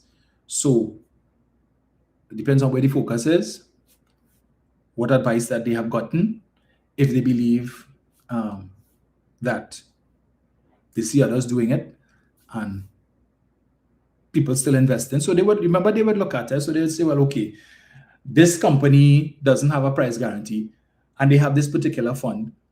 How much money they have invested in that fund? What has been the growth rate on that fund over the last 12 months? And they see people gravitating towards it. So they say, well, all right, well, investors don't mind risking their principal, so let's go that way. I don't know, but it was a board decision. So, Rena is saying, I have an investment with GAM, which is Guardian Asset Management, which I am very happy and confident in. So if it's the monthly income, I can tell you if it's the monthly income fund, Rena, whether it be the US or the TT, so your unit price is guaranteed. So you know your principal is safe. What you put in is what you will get out of it, right? And of course, these funds pay you income through monthly interest. You have the option, you could keep the interest, you can reinvest the interest, or you could withdraw it, depending on what your income needs are. It makes sense to leave your money to reinvest the interest because then your money is going to make more money. So your money will make children, and your money's children will make grandchildren, and the money's grandchildren will make great-grandchildren. Compound interest, all right? And as far as possible, if you could invest lump sums instead of monthly contributions, not saying that monthly is not good, but if you can make lump sums at the start of the year, you're going to come out better than if it is you're saying, well, I pay 500 every month or 1,000 every month. Because the 1,000 that you put in March would have lost out on any interest that would have been earned in January and February. The 1,000 that you put in August would have lost out on the interest that would have been earned in the prior months. So one of the recommendations that I make to some of my investment clients, I say is better you take a loan for a lump sum and put it on instead of the monthly payment that you would have put into your investment, put that as a loan installment. All right. So you're earning the full interest from day one every calendar year, rather than you putting in this periodic investments and then it's losing out on what you could have earned. So the person who has the investment from the start of the year is always going to come out better than the person who's putting in money on a periodic basis. All right. So just putting that there. Super C, that's not my dog. That's my neighbor's dog. I don't have any pets. And for good reason. I think I wouldn't, if I had a pet, I don't think I'd do a very good job because my time is not my own. Right? I probably have to hire somebody to take care of it.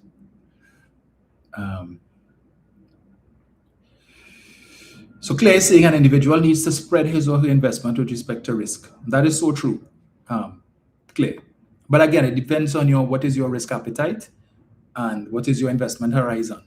So if you're somebody who could take a risk, you have a lot of money and you could afford if I lose something here, it's no biggie. But if it is, that you don't have much money and you're depending on this money for certain things, it's better to play it safe. Or as I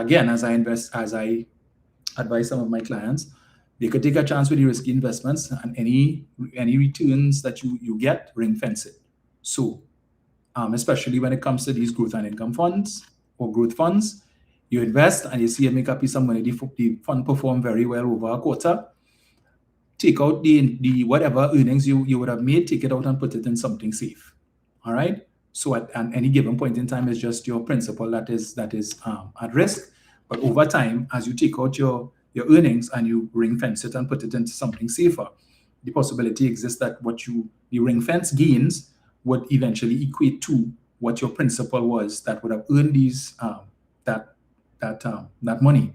And so therefore, it's just what you have at risk now is just basically your earnings. So, as I say, do that. But it's good to, as you say, spread the risk. They say don't put all your eggs in one basket. And I mean, the investment landscape has significantly expanded over the years. So you always have a bunch of different investment options. And I think that's why it's important for the government to have a national financial literacy program in place, because there are still some people who stuck in the traditional, the fixed deposit and that sort of things, and they don't know that there are other investment instruments out there that are paying extremely well. And it's just because they don't know and they have the money locked up in this thing with a fixed interest rate, and then some emergency happen, you had to break it, and then they charge you a penalty for it. When you could put your money in more fluid investments that would allow you the facility to withdraw when you need to, without having to face the kind of penalties and lose out on interest that you were looking for a while, right? But again, it depends on what your risk appetite is and what your investment horizon is. Some people might be saving for their retirement. Some people saving because they have a 5-year window. They want to save to build up a down payment for a mortgage. Somebody want to pay off debts. So it depends on what your investment goals are.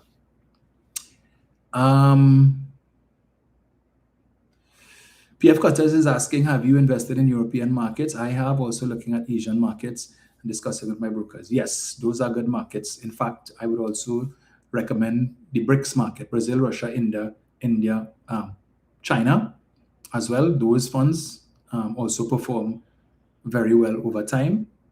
And given the dynamics of those particular countries, I would suggest that. European market, North American market, as well as the BRICS market. Someone is asking, Patricia is asking, why is Tobago losing the Cabo Star on the same day that the THA election is going to be held? Just asking for a friend. So there's a conspiracy theory that it was that the date of the election was timed strategically to coincide with the same day that the Cabo Star is leaving, because of the uncertainty with respect to what is going to happen when the Cabo Star leaves. If you had the election later, beyond January 12th, then when the Cabo Star leaves, if the Sea Bridge collapses, then of course that would not augur well for the ruling party, the TPP. All right, and they will get blamed for that. And so they don't want to risk that. So have the election on the 12th, depending on what the outcome of the election is. If they win and there is any fallout after the 12th and the Cabo Star leaves, well, they've already won the election. They've secured our 4 years. So whoever is whoever. As I've spoken about in the last 2 podcasts that I've done, Fali would have indicated he spoke to Jillian John a couple of weeks ago, and she would have indicated to him that they had 2 options with respect to a replacement vessel for the Cabo Star, and that she was taking it to cabinet that week. We've not heard anything further from that, whether or not a decision was made, whether or not they've engaged the vendors or the lessors for the chosen vessel. When can it be expected? What is the cost? None of these things, none of that information is in the public domain. And as we know right now, the TNT Spirit is out of service. And I think with one of the other vessels is I think on dry dock. And so there are 2 vessels, the Cabo Star, not the Cabo Star, sorry, the Galleon's Passage and one of the other ones functioning right now. And as we would have seen a couple of days ago, it has caused some problems on the Sea Bridge, and it is impacting the Air Bridge as well because of the demand to make up for the shortfall on the Sea Bridge. So we will see how that goes. All right. But the folks in Tobago need to press that issue. The PNM folks, that is, they need to press that issue and call out Fali on that, and by extension, the central government to give an answer as to where are we with that, and is Tobago facing the possibility of a collapse on the Sea Bridge if that matter is not dealt with, because they've been well aware, based on their utterances, Fali and others, they've been aware for some time, or at least, well, Fali only became aware, thank God for the PNM raising the issue that motivated and prompted him to call Jillian to make inquiries, because as he said, when he heard, it was troubling his spirit and he needed to call Jillian to get some sort of clarification as to what the situation is with that. All right. So, just let me see what else we have here.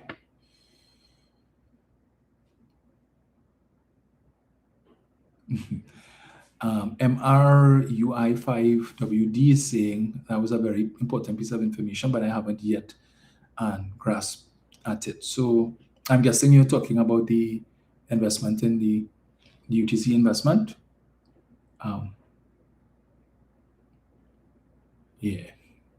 So, I mean, if you invested, if you have monies in that fund, as I was suggesting that you once you have monies in it now, you're good to go.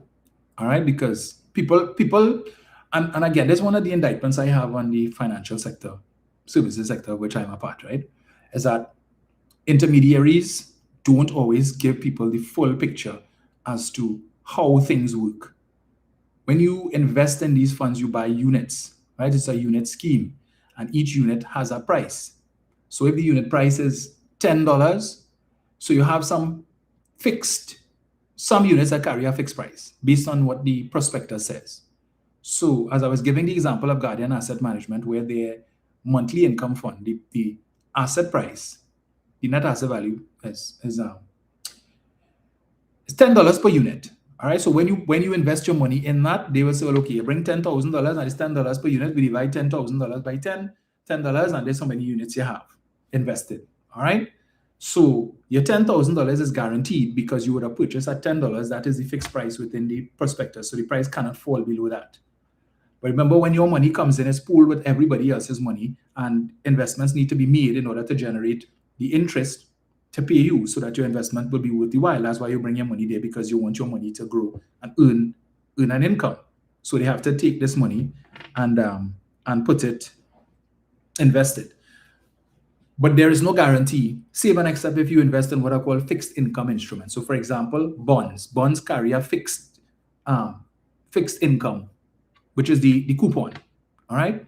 So or what they call the dividend. So the company might invest, a bank or some institution might put out a bond, and they say we could be paying, this is a 10-year bond, and we're paying 5% per annum. So you're guaranteed 5%. But then you have the more volatile investment instruments, like stocks, where the price goes up one day and then it comes down. You have things like right now, like cryptocurrency. So just a couple months ago, Bitcoin was at $120-something thousand for one. Now it's come down to about $89,000. So these things are highly volatile. All right. You leave it up to the investment house to choose on your behalf what are the best investment instruments to put your money in. And so you trust them, but they have no control over how the markets operate depending on what they're investing in. So for instance, the Heritage and Stabilization Fund, you may recall a couple of years ago, where it was reported the fund lost close to $1 billion in value. And that was because the assets that the fund was invested in, because of what was happening globally at the time, a lot of the asset values would have dropped for the underlying assets, right? But the fund, even though the value fell by close to $1 billion, it didn't actually lose $1 billion. It's only if the government had at that time chosen to wind up the fund and say, well, let's liquidate and we sell it and we cut our losses, then you would have realized. But for once you remain invested, it's a paper loss. And then the next year, things turned around and the fund would have recouped the 900 and something million that it lost the year before, and would have made an additional return. So it's all about staying invested. Yeah. But let me not say most. A lot of the income funds that carry a fixed price for the units, that is what guarantees your principal. And that is what is happening now with your interest, the growth and income. They're saying that they guaranteed your principal once you remain invested for 3 years. Minimum. Principal guaranteed. Now they are saying, if you invest after February 2nd, you don't have that guarantee, so you are at the mercy of the market. Right. PF Cutters is asking, so did Mr. Falaya comment on the alleged video of a supposed private developer occupying a part of no man's land? If it is true, I think I did see a headline on CNC3 in which he claimed that the THA is not selling any part of no man's land, but I would have missed the full story. Let me see here. Another saying, keep the poor man poor agenda. Right. Was there one other thing I wanted to touch on, boy?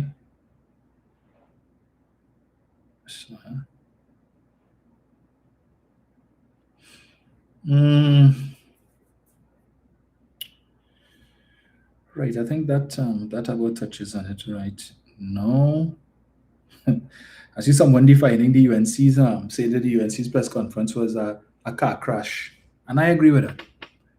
That is exactly what it was, a car crash, right? Because there was no answers provided for anything other than, so that was just basically understand what it was.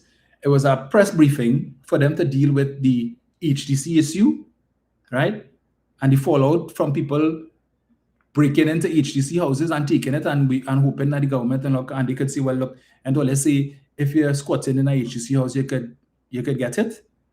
And they knew that in order to get the media to come, they needed to have somebody there to answer questions related to what was happening in Venezuela. Because that's what the media's main focus is right now. That's why not one single question was asked about what Feroz spoke about and what David Lee spoke about in relation to the HTC.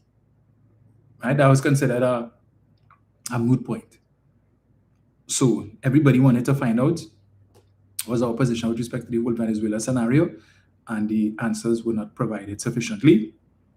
And what we gleaned from that, you're not going to hear anything soon from your Prime Minister, because she's satisfied with how information is currently being disseminated, as well as, so they don't even care to have you hear anything from your ministers who are receiving close to $100,000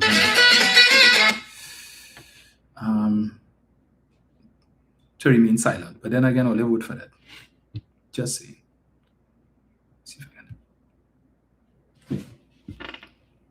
Will not be tolerated in this country, and those who have been responsible for causing this type of... Right, where is it? I just wanted to get a little bit of, I know I see nothing, why am I not? What was also interesting as well coming out of that press conference. Just around 3 o'clock this morning was when Sean Sobers was asked a question about the upcoming CARICOM heads of government meeting. And he did not give a commitment that Mrs. Prasad-Bissessar would be attending. Rather, as he indicated, there would be discussions as to who would form the delegation. So, we will see if he and Alexander and Ralph Maraj will be the ones who go in again, or if they will send Jolene or whatever. But it seems that Mrs. Prasad-Bissessar appears not to have any inclination towards engaging directly her fellow CARICOM heads. Right? So no commitment is given. Now, he didn't say she's not going, but he didn't say that she's going either. How things could be in the way that it is. The fact that she was not part of the meeting yesterday, the CARICOM heads meeting, to speak to this issue of Venezuela, and perhaps she might have been the best person to be there, given our close proximity, given the fact that of all the other CARICOM nations, we have had the most amount of interaction with the US. I think we are the only CARICOM country with US assets of the nature of the radar and other things. But if she ain't talking to us, she ain't talking to them. Who's she really talking to? So you all can't say she said. Yes, around 3 o'clock this morning, I was awoken. Well, not even awoken, because I really wasn't sleeping. And I saw that we were having difficulties, and from then was in contact with other colleague heads of government, as well as the Secretary General of CARICOM. And we had an urgent heads meeting, from which you would have seen a statement earlier today. That meeting took place just after 5 o'clock this morning. And at that stage, we recognized it was too early a stage for us to make any defining comment. That is still the position, because as we speak, matters are unfolding every half hour to an hour. You are as aware of the statements being made by different players, from the President of the United States of America to the Secretary of State to others, just as we are. But where Barbados becomes affected is on a number of areas, and we would have said this previously, which is why we continue to assert that small states really can only survive in an international rules-based order. For us, we always said that conflict would have consequences. And many of you asked, what would those consequences be? What would they look like? Well, we're living them out today. With the actions taken in Venezuela, a number of disruptions took place, primarily with respect to our airspace, or planes coming from the US, I should say. There are 3 major areas in the region, Eastern and Southern Caribbean, and then 1 in Puerto Rico, 4 altogether in the Caribbean, that effectively manage the upper flight space. And Curacao remained. That was a little snippet from Mia Mottley, right? Who felt it necessary to address the 285,000 citizens of Barbados. Your Prime Minister, she not time for it. If you're not on X, hard luck. Wait until the media pick it up and then they put it out. Or she'll send a press release and run with that. Or go to her Facebook page if you're not blocked, like I am. Yeah, they blocked me a long time. That's okay. PF Cutters is asking, what is the update of their revitalization plan of major investment in tourism? Besides their trip to UAE, are they still pursuing Sandals and Samakal with Marriott Hotel to be built in Rocky Point? So I think it's not Samakal with the Marriott. I think it is, the guy, John Aboud, who owns the Bricks Hotel and the water park down in Chagaramas. They are the ones doing that. But there's been no further information, no further update with respect to their revitalization plan. As I said, the 3 ministers who went to, and perhaps this morning might have been a good opportunity for the media to ask Sean Sobers about that. What was the outcome of that trip? Because as I told you, I would have encountered Saddam Hussein while in Miami, and we had a brief conversation, and he told me, we have good news and we'll be happy about it. And it's been a month and we've not heard that good news as yet. All right, so clearly the good news wasn't so good. Where the new AG or the new acting CEO of WASA, has this individual done any interview? I have no idea what the individual looks like. He doesn't seem to be as inclined towards making public appearances as his predecessors, and perhaps for good reason, right? Because there are many persons questioning his credentials and his qualification for the position. The fact that we are now on our second acting CEO, and we had a substantive CEO that the PNM would have brought from Barbados, who was in charge of the Barbados equivalent of WASA. He came here to do the work. He was at that company for 7 years, so clearly the Barbados government was happy with what he was doing. And he came here, and in a matter of months, we had the current Minister of Public Utilities declaring him to be a failed CEO.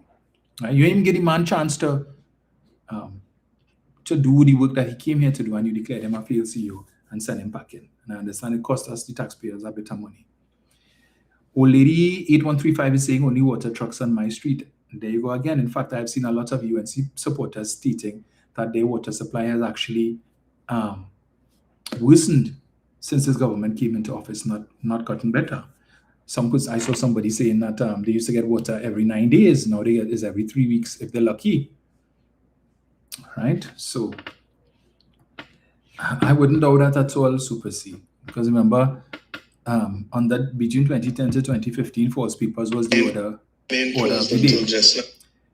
And again, the UNC supporters the number of UNC supporters cussing them continues to grow on a daily basis. The amount of them saying they don't vote, they never voting again, they feel betrayed. You all weren't betrayed, that was volunteerism. All you volunteer for that. You all walked into that with your eyes wide open. Right? So don't say you feel betrayed, because we told you That was no treachery. That was volunteer. You all volunteer. I wouldn't say more than that. Right? Yeah. Well, look for that. And more to come. Brace yourself. All right? I also saw Munilal stating that they've gotten unsolicited proposals for the assets of Nutrien. Craziness. Nutrien's assets as Stuart Young does not belong to the state. That's like PNM saying, well, we received, we got unsolicited proposals for the assets of ArcelorMittal. Does the assets of ArcelorMittal belong to the state? No. So how you could say, listen, anyway, I really don't understand these people. I don't. And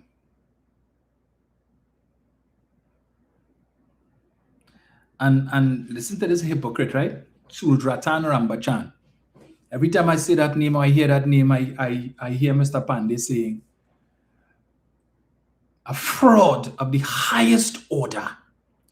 He is saying, he put out a post, Penny is asking, where is the PM? It's not only Penny asking that, Suraj. If you had bothered to go on YouTube this morning to take in the press briefing and you had read the over 1,000 comments, Suraj, you would see that the ordinary citizens are asking that. Even before Penny asked, they were asking that. So when you want to attack Penny, to say, Penny is asking, where is the PM?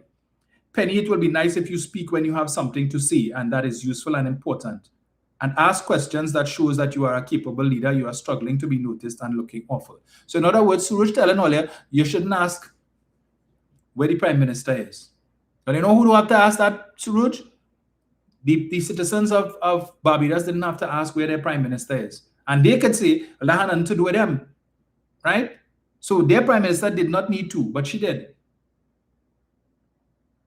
But it's clowns like you all that upholding this foolishness and trying to defend nonsense. Because when it is that the state of emergency was announced in December of 2024, and Dr. Rowley wasn't there, and a press conference was held by Stuart Young and Fitzgerald Hines, you all were among the sycophants where Rowley, and Rowley had an important thing like this, Rowley supposed to, and Rowley supposed to. You had no problem then asking where the Prime Minister was. That wasn't foolishness. But now Penny asking, where is the Prime Minister? We've not heard directly from the Prime Minister on this matter. All the time. Maybe it's because she doesn't know. Because whenever she has to answer questions directly from the media, but I am not aware. I'll have to inquire and find out.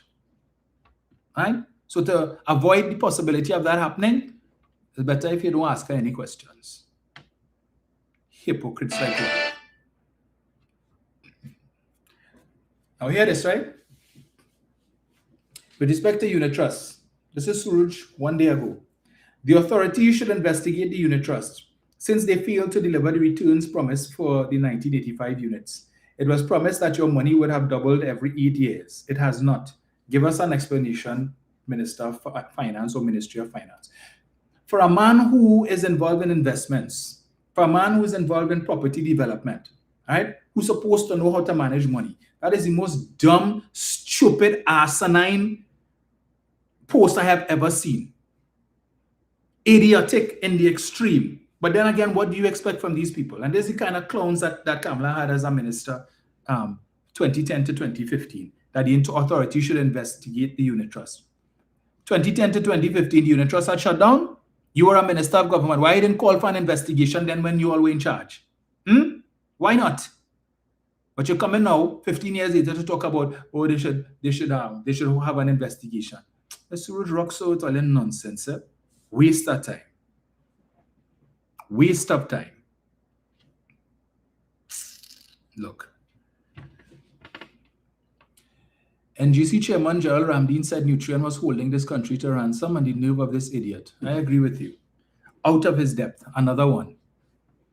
Another one. Right? Don't know nothing about how to run a energy company. But that's who they put. Again, when you can't find people, so you're putting name. But there are more fallout to come. Wait and see.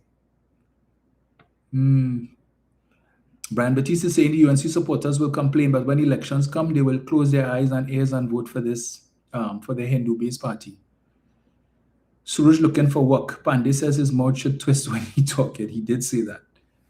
Yeah, all of them looking for some kind of thing. Maybe he's probably one of them that looking to get an ambassadorial position. Wasn't he an ambassador some years ago to Brazil or something like that? When some car got shoot up under the Scott drug report, wasn't his name mentioned in the Scott drug report?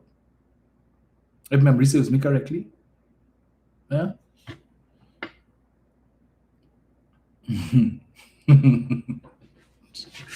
All of a sudden they know about corruption and all of that, and who's lawless. But you have a cabinet, the largest in the country's history, and this is where we are at.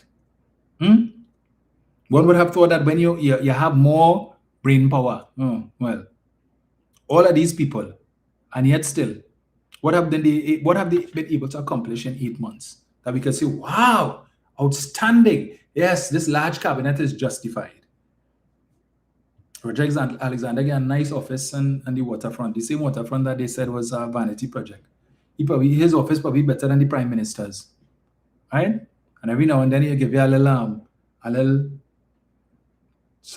peep. He lean up on the window and he looking over Port of Spain, or he pick up a law book and he reading through, just flip through, something like that. Or he give you a little picture, somebody came to pay my courtesy call and he give you a little thing. But that's what it's all about for them, photo ops and videos. Jolene used to work in the morning 4:30 or 4 o'clock. They had to give you a video. She pull into the basement in the car park and she listening to her favorite artist, there is Buju Banton or whoever it is, and she give you a little dance, and then she come out of the car and she give you another little dance and a little bounce and something. Right. Governance. She walk out of her office and she's going to a meeting in the boardroom. So they have to record her coming out of the office and she walking into the boardroom. Everybody stand up and then she sit down and they give you a little snippet of what's happening. The Ministry of Social Development, every time they give out grants, they always had to have a big distribution ceremony, take out pictures, so that people could see, hey, look, we have a grant distribution. And I keep making the point. These people, when they applied for the grant, it wasn't public. All right? They didn't call the media to say, hey, I'm going and I'm applying for a grant and come on and take a picture of me and come and give me a story. So why is it that when it is that the grant is approved, that you have to bring the people to come down to the office and all this set up happy show thing and put them up on display to show a look, we're giving out grants? The people tell you they want everybody to know that they get a grant, that they applied for a grant?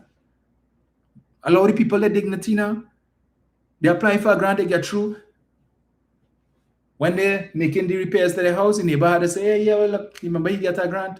They can't even say, well, I work and I save my money and this is how I'm able to do this. No, the business out on the road because they picture in papers and all over social media that, hey, look, they get a grant. They applied for a housing grant or whatever. That's what it's all about. And I remember tomorrow, you have coming to a state radio station near you, 91.1, Kingsley, from 3 to whenever. And then you have the Underground Report, which is now out from Underground and will be back on your state-owned media, pushing UNC propaganda. And these men will be receiving your taxpayers' money to push UNC propaganda. Don't forget that. If you want to tune in and take a little listen and see if you're getting value for your taxpayers' money. Somebody saying more bloggers than ministers they have. Yeah, everybody is all about, that's what it's all about for them, Likes, shares. Yeah. Likes and shares. That's what it's all about. Nothing else. Let me see. Yeah, well, Michelle Benjamin she's the queen of it. Oh yeah. Queen of it. She loved the cameras. Oh God, Jimmy, you're wicked. Jimmy you say Roger Alexander reading that man the worst ever enter this parliament. PF Cutters is saying, speaking of the Prime Minister's office, Whitehall repairs, what is the update on Whitehall repairs and when the PM, it doesn't seem has any intention of moving into Whitehall. All right, and I can tell you, I pass around by Whitehall almost on a daily basis and there is nothing happening there. I see no workmen. I see no equipment, no nothing. And if you recall, when the PNM demitted office, rehabilitation work had started in the basement or wherever it is, where the for the purpose of the secretariat and so on. So what they've done, and my understanding, they've moved all the staff out and put them in the building down on Sweetbriar Road there, opposite, behind Queen's Royal College. You know, there's that big building where the office of the Prime Minister was when Mr. Manning was Prime Minister. NCC's head office used to be across the road. They've now moved to Victoria Square, opposite Victoria Square there, in that building where Flow previously used to be. So they moved the staff into that building, which is a companion building for the office of the Prime Minister. All right, so Whitehall is just there. I saw Philip Alexander had an event at Stallmeyer's Castle recently. And when you look at the invitees, the guests, yeah, a certain ilk was noticeably absent. Yeah, I see my boy walking around like a lord. All your years, you never host nothing. You were the political leader of the PEP. But now you're named minister and you have money to be hosting events in Stallmeyer's Castle and inviting guests on eating, according to Anil, shrimps. Not shrimp, shrimps. Place the H with a T. And drinking scotch. They have money for that. Have money to put up creche and all of that in Wildflower Park. And all these things. Your taxpayer money. But ask him what has he done over the last 8 months to earn that money? Can't tell you. Can't. Ask Andy Roberts what has he done? How come the two of them went at the press conference today? Why didn't they invite Philip to come and talk? And he could fix everything and he have all the answers. Where was he? Deborah Durante saying they are not completing the Elmina Clark Allen Highway in Grandy either. Wow. What a thing. A lot of projects that were started under the last administration, they are put on hold. For me, the biggest and the most egregious of the lot is that head office for the Ministry of Social Development at the corner of Chadwick Road and Stanmore Avenue. Stanmore, Victoria. I think it's Victoria.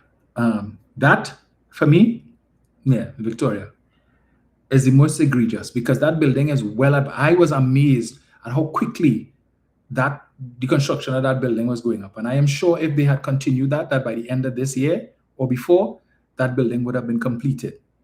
All right, to house the ministry, the head office for the Ministry of Social Development. These are the same people who complain bitterly about Faris and how much money Faris family gets in. Right now, the Ministry of Social Development is renting buildings from the same Faris family on St. Vincent Street. Complain bitterly about that, you know. But you all put it on hold, it is under review. How the hell you could have a building that is so advanced in construction under review? The PNM was constructing that building again to reduce the state's rental bill. That's why they were doing it. The same way they were able to do it with the Ministry of Health that was paying $8 to $10 million a year to rent from Massey on Park Street, to rent 2 floors or 3 floors from Massey on Park Street. Today, the Ministry of Health has their own building and they have tenants as well, like PAHO and others in the building. That's how you do it. But you are coming and it's under review. Right? The building, as I said, down on South Key, that was supposed to house socially displaced people, the vagrants and so on, that is also under review. That's not a priority for them. No. But they have money to be hosting events every other week at the Diplomatic Center. Nonsense. Someone is asking what did they do with the Children's Hospital or all the schools that were left to rot. What did who do with the Children's Hospital? You need to be a little more specific. I don't know if you're speaking about the PNM. What did the PNM do with the Children's Hospital? Well, they turned it into a teaching hospital, Ryan, and they also it was being used perhaps you're new to this platform, but I would have spoken to that issue before, that my late sister was at that hospital. And when I visited that hospital last year, all right, to treat with certain documentation that I required for the administration of my sister's estate, when I went there, I saw patients being wheeled in chairs and wheelchairs. When I went to the front gate, the security asked me if I was there to visit a patient. And I know that the COVID protocols still stand that when persons have COVID, all right, there is still a quarantine requirement. So I don't think they will have or members of the public coming to visit COVID patients. And I saw orderlies pushing people in wheelchairs. Nobody was wearing masks. So I'm guessing that the persons that I saw there last year were not COVID patients. So clearly the hospital was being used. And you all come with this nonsense about all the schools that they left to rot. What school? You want to talk about schools that was left to rot? Let's talk about the 3 big schools that the PNM administration built. Right? Since we want to talk about things left to rot, let's talk about the Brian Lara Cricket Academy that the UNC left to rot for 5 years, 3 months, and 14 days. Let us talk about the Magnificent 7 that they, well, 6 or 5, because you have the Catholic Archbishop's house and Rumor. The other 5 that they left to rot. What about that the PNM fixed? All of these different things. And then you're talking about is tit for tat, and the same could be said about the last administration. The last administration, when they came in, would have made it abundantly clear. They inherited from the People's Partnership a debt of over $3 billion that had to be paid to contractors who were hired to build the so-called 106 schools. All right? $3 billion is the debt that the UNC People's Partnership left behind that the PNM did not have to be able to pay the contractors to finish. And a lot of the contractors decided to hold the schools to ransom. Until they received their payment, they refused to finish the schools. It's very simple. You could go and Google it. Imbert, $3 billion required to complete schools. And you will see the story come up. But these are the things that they didn't tell you all. And you all just run with the nonsense and the propaganda that you get from Kick Out the PNM and the foolishness that you get from the Monday Night Forum without doing your research, because all of the information is there. Now you're coming to ask me about the Beach High School. Mr. Imbert already spoke about that, about the issue with the Beach High School. Where did they build the school? We are all very familiar with all of these things. Mount Hope, you know, the St. Joseph Secondary School that was stripped and vandalized. When the People's Partnership came in 2010, the school was complete, and all they had to do was a situation with the air conditioning. What happened with that? Today it is a shell. Everything stolen from the school. Mount Hope, PNM built a new school. 5 Rivers, PNM built. And remember what Tim Gopi Singh said as Minister of Education? Manning didn't build school, he built hotel. You didn't see the size of them schools? So apparently the schools was too big on the East-West corridor. It was too big. East-West corridor mustn't get anything. Send everything down south. What's happening with the university in the law school in south? What's going on with that? Tell us about that now. You all seem to forget the government campus that the PNM built under Mr. Manning, that for 5 years, 3 months, and 14 days under the People's Partnership was left empty. All they needed to do was to outfit it. They left it there as a monument to PNM wastage. Today, government campus is being used and is saving the government millions of dollars in rent, thanks to the PNM making it a priority when they came in 2015 to outfit government campus and to move several ministries from rented accommodation into state-owned premises. Did you ask that question in 2015 when the PNM come in? Did you ask Kamala Prasad-Bissessar there, so why it is you all left government campus empty? You asked them that? Today, Customs has their own building. For years, they were renting from that blue glass building at the corner of Abercrombie Street and Independence Square. Millions of dollars in rent was being paid to St. Nicholas. Today, Customs has their own building on Ajax Street.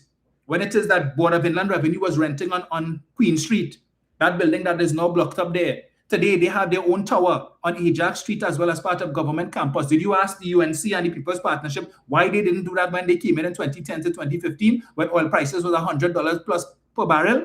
And they had the money to do it, and they chose not to. But no, we're not asking them that question. The PNM and the last administration did this, and the last administration did that, and that's all the problem. The last administration built 5 hospitals. Arima, Sangre Grande, Point Fortin, Roxborough in Tobago, and the Central Block in Port of Spain. How many did the People's Partnership build between 2010 to 2015? One, the Couva Children's Hospital. And another, they took a building that Mr. Manning and the PNM built in San Fernando that was supposed to be the equivalent of a government campus in San Fernando, again, to reduce government rent, turned it into a teaching hospital. And for years, you had several floors in that building that were completely empty. When we talk about that, all the millions that they spent, that fence, ridiculous fence that they spent over $80-something million for by the prison there that's serving no purpose, only guarding bush. We could do the tit for tat if it is you all want to go on that road, no? We could do that. Boss man, you come in here with your stupidness about you finished the Arima Hospital. Are you an idiot? Well, where do you all come from? I dealt with that in the parliament comprehensively. All you have to do is to go and Google it. If you want, I could do it right now for you and give you the timelines that Terence they are saying at the time when they would have commissioned the Arima Hospital. I don't know where you live, all right? But I live in Arima, my friend, all right? And I know. So if you live in South or Central and you don't know, I know. The UNC turned the sod for the Arima Hospital on the 7th of May, 2015, exactly 4 months to the general election of 2015, which was on the 7th of September.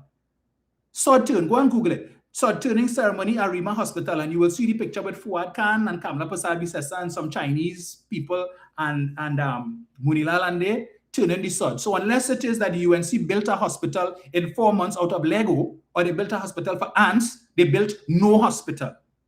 But again, you all lack the capacity and the ability to do your own research and only come in to spread propaganda and foolishness and come in to tell me about lies. I don't come here and say anything unless I do my research part. All right? And if you're new to this platform, you will learn that. Anyway, where you always come from. Clearly, you don't know who I am. Rubbish about we finished the hospital. Go to the Parliament channel, May of 2019, all right? And you will see during the media review, the debate and the media review, pull up Anthony Garcia, then Minister of Education, and listen to him rubbish all their claim about building 106 schools, where he goes through the entire list of all the schools that you all claimed you built and how many started under the PNM that they finished and took responsibility for. When Mr. Garcia was finished out of the 106 schools that they claimed to build, it ended up to 53. Mr. Sweat all your BS. Shucks.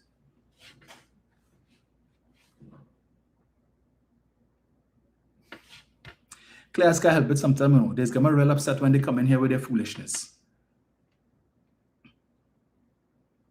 Nonsense.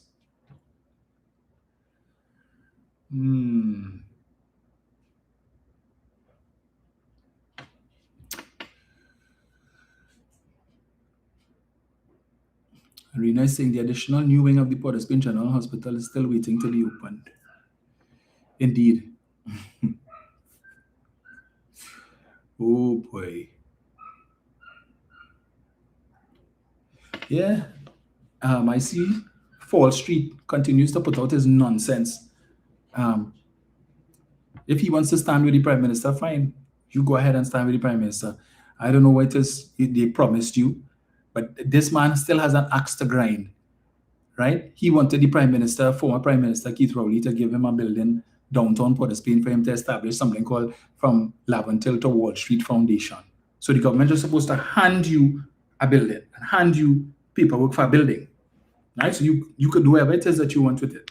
And then for the Integrity Commission to come and say, well, in 2014, Dr. Rowley went to New York and this individual would have made arrangements for Dr. Rowley to meet certain officials in New York, and he invited Dr. Rowley to his home. And I remember he used to call the radio station and talk about how he provided Dr. Rowley with the finest, the best china, finest china, the best silverware, and the finest of food, and the best drink, the premium drinks and all of that for Dr. Rowley and his entourage. And you expected what? For them to hand you the deed to the property? For the Integrity Commission to say that that was a bribe?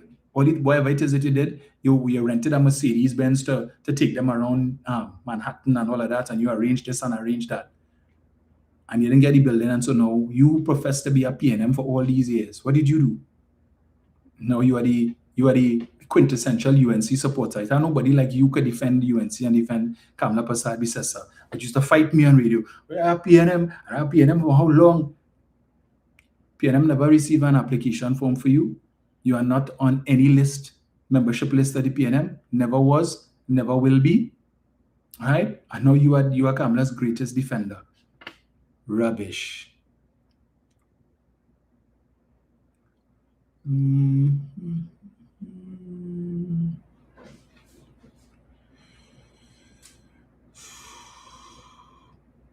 Winston, you come with your nonsense about this cricket stadium again. You serious? You serious? Study the fact, the same man whose family built the cricket stadium. Where is he today? Your same government appointed him as the chairman of Republic Bank. Study that now, Winston. All right, go and do your research and see why it costs 1.2 billion. Today it is finished and it is used and has been used for the past how many years since the PNM finished it. Left to the UNC, the same 1.2 billion that you claim was wasted to build it, that 1.2 billion would have been wasted, right? Because they left it to rust and to rot. Again, a monument to PNM wastage. Thank goodness the PNM came back in office in 2015 and they finished it. And it is now being used by the citizens of Trinidad and Tobago. So they get in value for the 1.2 billion that you talk about. But we talk about the 1.2 billion that the UNC wasted on the Beetham wastewater treatment plant now, that is still overgrown with bush. You want to talk about that one, Winston? Since you want to go down that road, let's talk about that now. When is that going to be complete? Tell us about that. That wasn't wastage. The stadium is complete and is in use and has been in use for a long time. Beetham wastewater treatment plant probably going to take another $1 billion to complete. Nowhere near completion. Where is Krishna Lala? Has he come back into Trinidad and Tobago as yet? Nonsense. Leon Graves is saying that it will be hosting a test match against Pakistan this year, now achieving test status. Right, and the stadium car park was earning money. Carnival Fete. Your government came in and said, no, we can't use it. Because the cost of maintenance and all of that. For the car park, not the stadium itself, the car park, earning income to sustain itself. And you all come and say, nah, no fets there. Right. So it's what money it's earning now? Rubbish. Let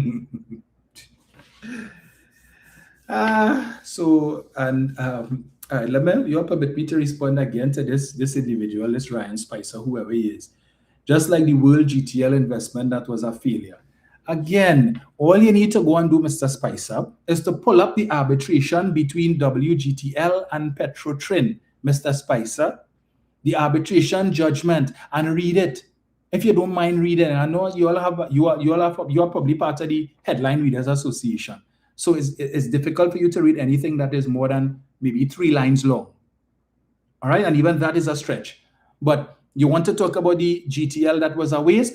Pull up, go and research the arbitration between WGTL St. Lucia and Petrotrin and read it, and you will see where the arbiters, international arbitration entity that would have presided over that matter and would have found in favor of Petrotrin, where the fault for what happened with that project lay squarely at the feet of WGTL, and that is why Petrotrin would have won the judgment. Okay? And that is the same judgment that Malcolm Jones was going to use in his defense against the lawsuit that your beloved government would have brought against him 2010 to 2015. The very same judgment that was not provided to Mr. Russell Martino and Mr. Vincent Nelson, the 2 attorneys that the then Attorney General Anand Ramlogan sought out for their opinion on whether or not a lawsuit against Malcolm Jones would have been successful.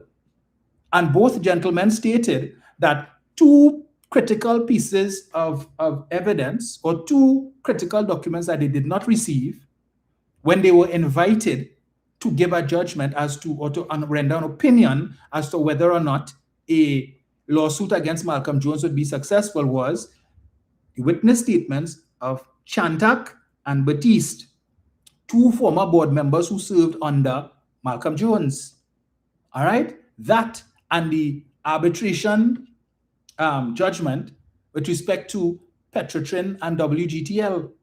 And both Mr. Martino and Mr. Nelson are on record as having said, had they received those documents when they were invited to opine as to whether or not a lawsuit against Malcolm Jones would have been successful or not, had they received those documents, they would have advised the government not to sue Malcolm Jones.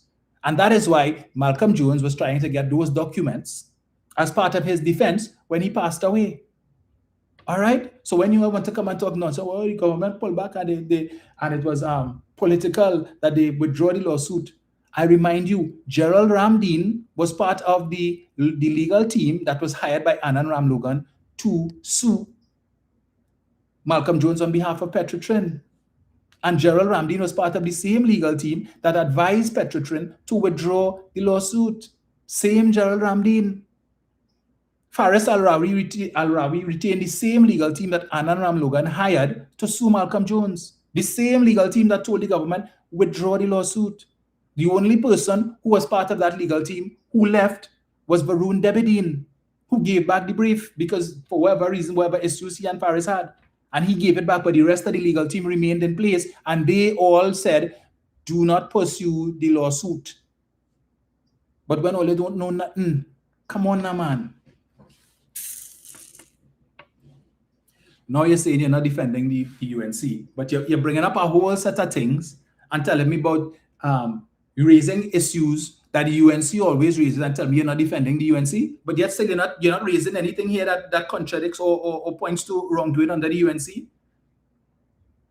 I am a member of parliament for the PNM. You want me to come here and defend the UNC? The UNC does nonsense, utter rubbish.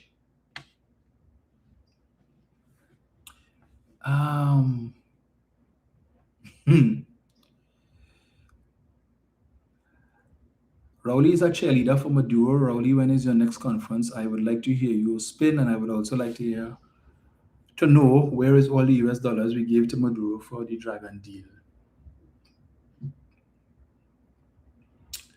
You know, and again, I will just answer that briefly, right?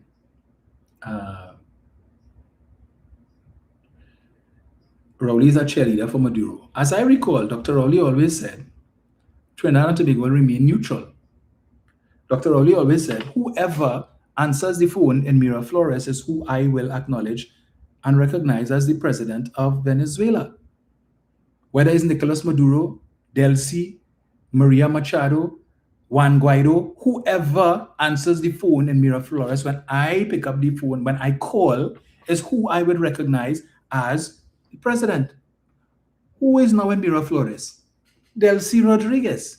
So if Dr. Rowley was still prime minister and he called Miraflores and Delcy answered the phone, that is who he recognizes as the president. Okay?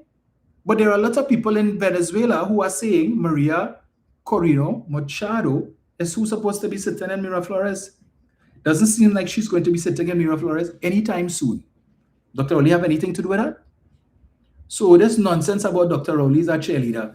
Yesterday they had a protest in front of where was it?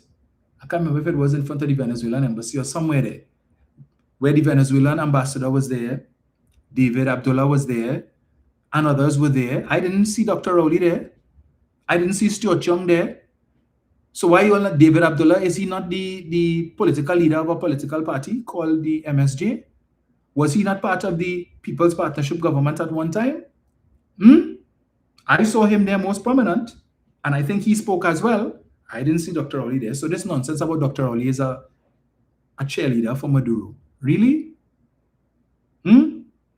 Where do you all get this nonsense from? This thing about you want to know where the millions of US dollars that was given to Maduro. And you all continue to miss the point. Dragon belongs to Venezuela. Dragon belongs to Venezuela.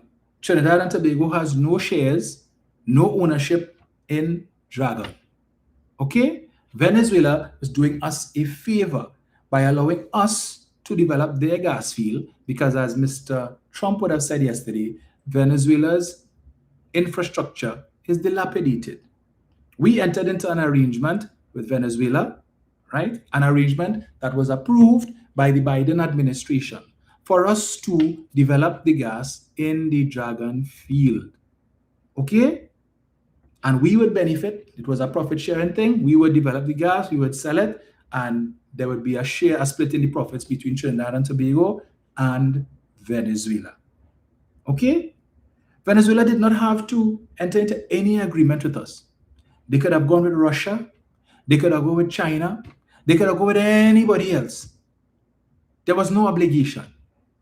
So when you come and talk this nonsense about with the $1 million and whatnot, you know, if it is the political landscape had gone a different way, and you had somebody else in the Democrats were in the White House, and the PNM was in office, Dragon gas would have been well underway.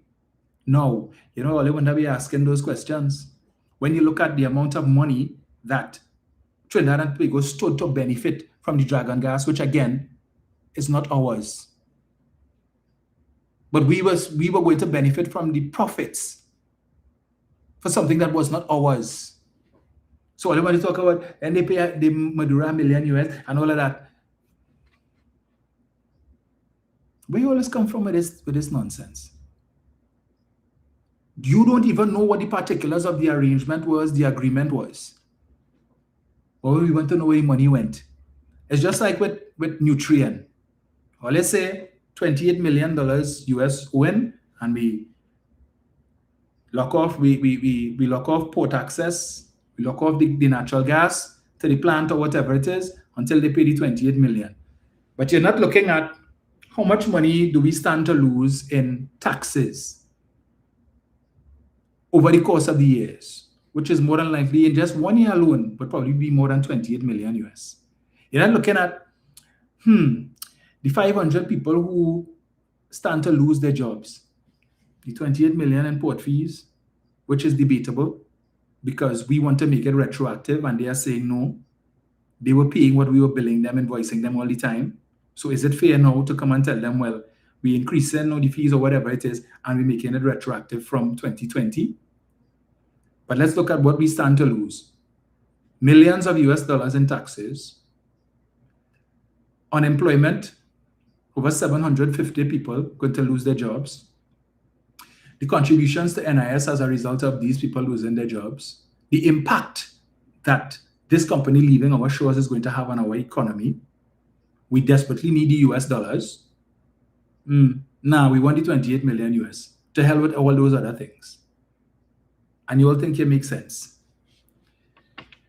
MH is saying, up to now, they're still blaming Mr. Imbert for money missing, but wouldn't acknowledge the accounting reporting error. They can't.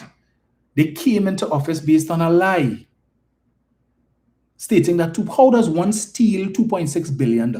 How? How come a minister of government steal 2.6 million, or even a government steal $2.6 billion and expect that the Auditor General wouldn't pick up on that? In fact, it was Mr. Imbert who brought it to the attention of the Auditor General, because the Auditor General was ready to sign off on the erroneous accounts.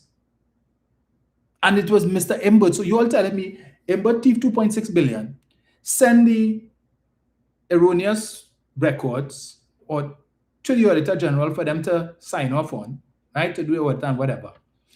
Realizing that the Auditor General didn't pick up on the fact that he stole 2.6 billion, decided to write to the Auditor General or contact the Auditor General to say, well, I thieved 2.6 billion, but I realized you didn't pick up on it now, so I say, let me tell you, so that you could put it in the Auditor General's report that I thieved $2.6 billion. And that making sense to you all? Oh boy. Oh my goodness. Wayne Gibson is saying now Trinidad has to prepare for more refugees from Venezuela. Does the UNC have anything in place? Well, remember last week they announced that they would be registering all illegals, regardless of your nationality. So I guess if more persons come, I guess the border is not porous anymore. So they can't come in. Really? Well, the question was posed to Sean Sobers, and basically his sidekick David Lee was who interrupted and essentially said, "Listen, you're being preemptive. We don't know that any of that is going to happen. We don't know what's going to happen in Venezuela. So let's wait and see how things are going to play out. So in the meantime, we will sit on our hands and wait, and then when it starts happening, then we will try to come up with a plan." Okay, because as I said, nothing has really changed in Venezuela other than Mr. Maduro is no longer there, but the rest of his regime is still there. All the people who were in position, they'll see get a promotion. So unless, I don't know if they're hoping for some sort of civil war to break out, that there would be a power struggle where, because I did hear on one news outlet stating that you have a couple of persons who want to challenge Delcy for the leadership, for the presidential position. So we will see how that goes. But clearly this government has nothing in place for that, and the supporters not going to talk about it. That's not important. Akash asked the question. Darius asked the question. No answers. All they get are set of ambiguous responses. We're still waiting for the Auditor General, the Ministry of Finance, or the Minister of Finance, the Central Bank Governor, to tell us what was done with that $1 billion US drawn down from the HSF fund 8 months on. And they're not going to tell you. They will pretend. You see, the problem is that we as PNM, we are not as militant as the UNC are in terms of how we press an issue. And I think that's our biggest problem. Whereas the UNC beat that issue of the so-called stolen 2.6 billion like a rented mule. Mention was made that this 1 billion US, and we talk about it for a couple of days, and then we just move on. We don't hammer we at things like the UNC will hold on to something and run with it for years. As I said, the example, in Bud say, I increased the price of fuel once, twice, they didn't riot yet, so I increased it a third time. I might increase it a third time. UNC held on to that for the entirety. Up to now, they still talk about that. But you have Dave Tanku come and tell them, if your landlord increases your rent as a result of what he has done and his government's policy, find somewhere else to live. Right? That's a simple solution. Find somewhere else to live. As if moving is so easy. He giving you the money to hire the transport to move your stuff. He is going to pay for you having to uproot. If you can't find a place of similar rent in the same area that you're living in, that you have to uproot your children or whatever it is, the inconvenience, he couldn't care. Just find someplace else to live. We're not going to make an adjustment, and we're not going to back down on the landlord surcharge. The bank increase your fees, the insurance company increase your fees. Okay, find another bank. Go to the credit union. That's Dave Tanku. That's his advice to you. He doesn't have to, because the bank will increase his fees, but guess what? If he go into a different bank, no, because it doesn't matter to him. He making the money that he could afford it. I don't think he renting. So, and a lot of the people who support UNC are themselves landlords. So they jack up their rent. So what? Ah, boy. Rudy Nicholas is saying they should ask the UNC governor of the central bank if money was paid to Maduro. They're afraid to ask him anything. Claire is saying, I never heard that expression, beating it as a rented mule. Yes, Claire, if you rent a mule, it's not mine. I'm going to get as much as I could out of this mule until time for me to give it back. Licks. Of course, Winston and Ryan are silent about the landlord tax, property tax. Yep.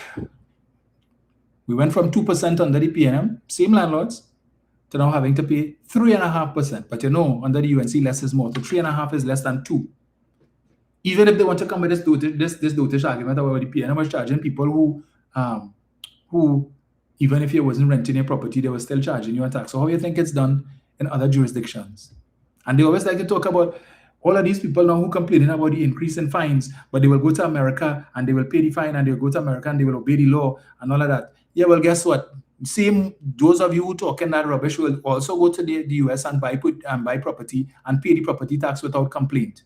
Ask Prakash Ramada and any of the other UNC operatives who own property abroad in the United States and pay their property tax religiously Every year they pay it without complaint. But in Trinidad here, nah. That's oppression. Now your prime minister talking about every pot must stand on its own bottom. And people who, why should the police officer who live in Paramin, why should he have to pay taxes for roads that are for the bus route when he not using the bus route? And why this woman should have to pay for this when it doesn't apply to them? Oh, now you all know that? Oh, okay. Right. And what was the purpose of the property tax? Same things all they're complaining about now. All right? Garbage all over the country. I am seeing people dumping garbage all over. Someone sent me a video of an area in my constituency. A whole long stretch. If you see garbage, and I'm saying, I can't believe people in this country so nasty that you just dump in, you take your garbage from your home because you don't want your home to look nasty and just take it and dump it at the side of the road and expect what? I have an area in my neighborhood where people put out their garbage. In the last 8 months, I have had on 5 occasions, I have had to ask the corporation, the Tunapuna Piako Regional Corporation, to come and clean it. And every time they come and they clean it, within 2 to 3 days, it's back in a mess because some people find it too difficult to just put the garbage in one specific area so that when the garbage truck comes, they will pick it up. Put it in proper garbage bags so that when the stray dogs come, that they wouldn't burst the bags and scatter the garbage all over the road and it's looking unsightly. Nobody will come and say, well, let me clean it up. Right? And because I don't live too far, I know the first thing they will say, but the MP living right there and look at the state. So every time I have to be calling the corporation. And when I got fed up with the corporation, now I have to dip into my pocket to pay somebody to come now and rake up all of this garbage and put it in garbage bags and set it aside properly so when the garbage truck comes, they'll pick it up. But no, you're driving past and you're too lazy to come out your car. You just pelt the garbage bag out your car and it goes all the way into the bush, right? When the garbage truck comes at 2, 3 o'clock in the morning, they're not seeing that. So and even if they do, they're not going that far inside. It's just what is out in the front, they will take and they will go with it. And the others are just piling up there and you're seeing rats and all manner of vermin. But the MP living right there. So the MP had to clean it up. So now I have to dip into my pocket to have someone construct a garbage bin out of BRC, right? So hopefully people will use it in the proper manner and so that we wouldn't have that unsightly situation there with this level of nastiness. I don't know. Yes, every time the landlord gets a new tenant, he must register each time. How much? 2,500. Correct.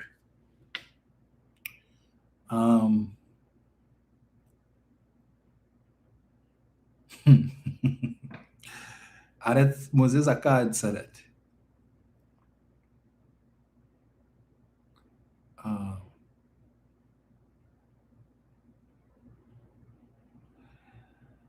The garbage truck in Dabadi in the vicinity of John Lane along the bus route isn't coming all the time on their scheduled days. Please look.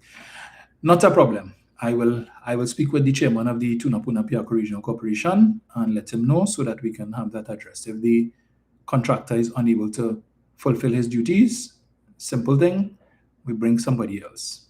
You see, we could get along, Ryan. Simple as that. That's my responsibility. I will do that. Yes, sir. Truck in the vicinity of John Lane, not a problem. We will treat with that. Right. Yes, now Kamla Persad-Bissessar has become the buffing prime minister.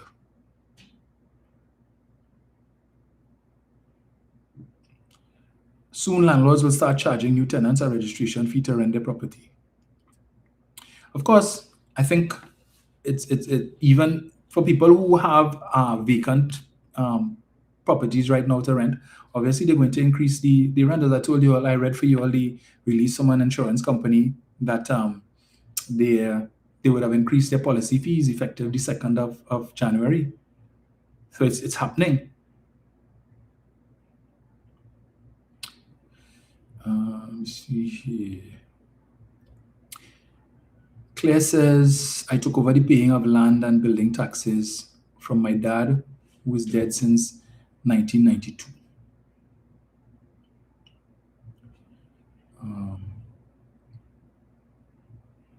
When is Munila setting up the first meeting to discuss the gas deal with Tia Delcy before the OFAC permit expires? He can't do nothing.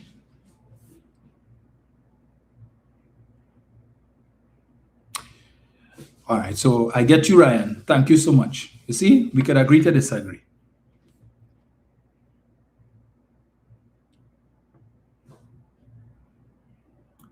James Johnson, Happy New Year to you as well. I mean, it's sometimes it's the way that you all put across things. It's how I read it, and if I read it as you are defending UNC, you may not mean it that way, but how you type it, I might read it a certain way, and therefore I respond in a certain way because it upsets me when people come and say, "Well, would the PNM do this?" And the PNM, I keep saying the PNM's biggest fault was their public relations. The last administration did a lot of things, and where they fell down was in telling the people what they did, right? And that is why we are in opposition today. I have had many a disagreement, many an exchange on Facebook with UNC supporters. Name 10 things the PNM do. Name 5 things that the PNM did. And when you tell them, so how come they never talk about that? How come we didn't know about that? How come? Because the PNM didn't tell you. I can't say why they didn't tell you. Right? Because since 2018, I was telling them, since on 91.9, your PR is weak. You need to do better. Well, it is what it is. PF Cutters a car and said that. Well, they will get me in trouble. I cannot answer that.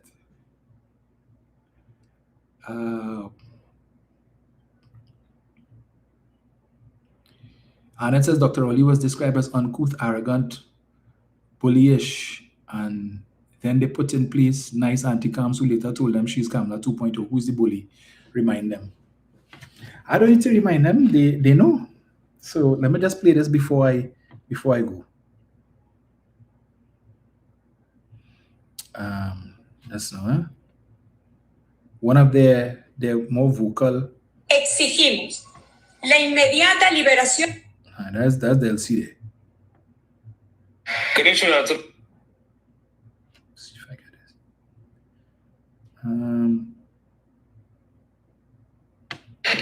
So I said, here I'm thinking, Kamala, Trinidad and Tobago. So I did a video on Facebook where I said that Kamala is losing supporters every single day by the handful.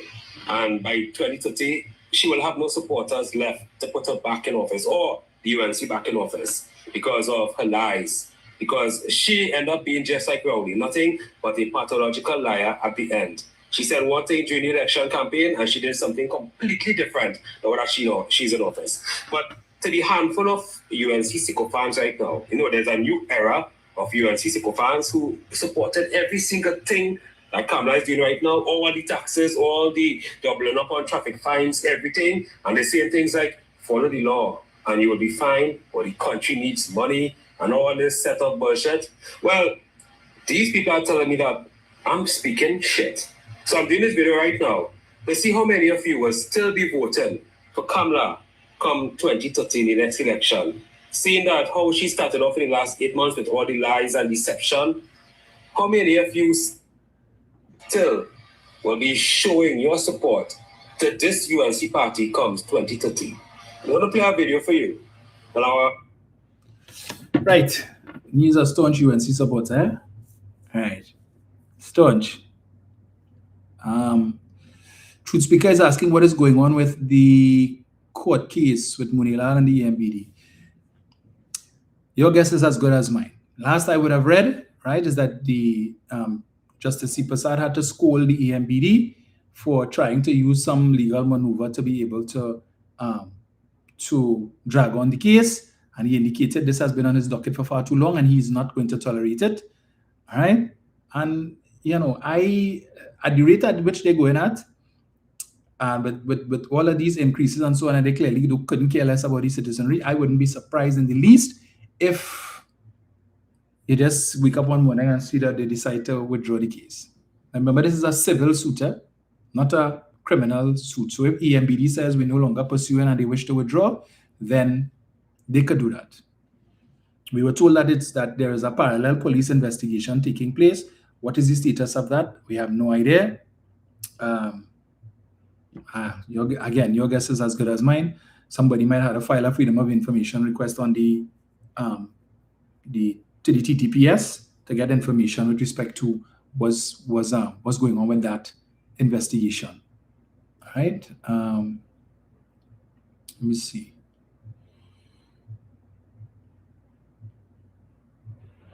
Yes, the MBD board is failing citizens. Remember, that is a board that was appointed by the UNC, right? So it is not in their best interest to pursue this matter. That's like biting the hand that feeds you. They are there because the UNC put them there. They receiving a monthly board fee, director's fee, because the UNC put them there. They don't want to lose that. So they have to find all kind of ways, and who knows which great UNC attorney they taking advice from as to how to proceed to frustrate this matter. So it's up to the judge now to put his foot down and let's see what happens. True, PNM did not like boasting about what they were doing. Unfortunately, they should have. I'm not saying they should have gone on the road at UNC what they're doing now, but they should have. We could have done better, right? We could have done better, and that is why I ran for a social media officer in 2022.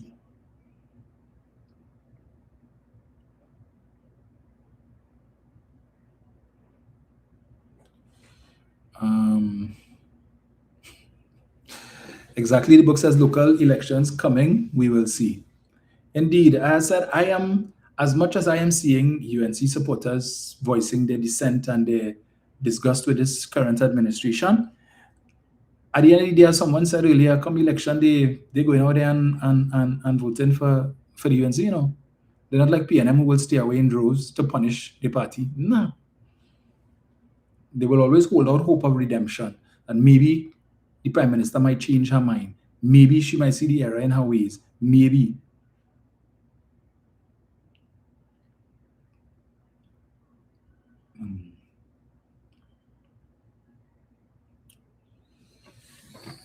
Someone is saying they're going to postpone the locals. Well, if they do it again, they will show their hypocrisy, because when the PNM wanted to postpone the local elections for 1 year to put the infrastructure in place to facilitate the rollout of the local government reform, and the UNC took them to court all the way to the Privy Council, and they won. And then what happened after that? A lot of the things that the PNM intended to implement with respect to local government reform remains unresolved. Right? And we, the citizens, have been made all the worse for it, because the things that we should have been benefiting from, we have not. Right? We have not.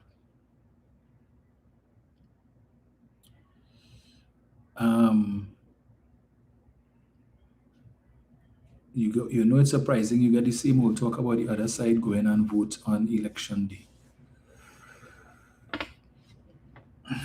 The PNM, as I said, if we learned anything from the last general election, is when PNM people tell you they're not going to vote, they mean it.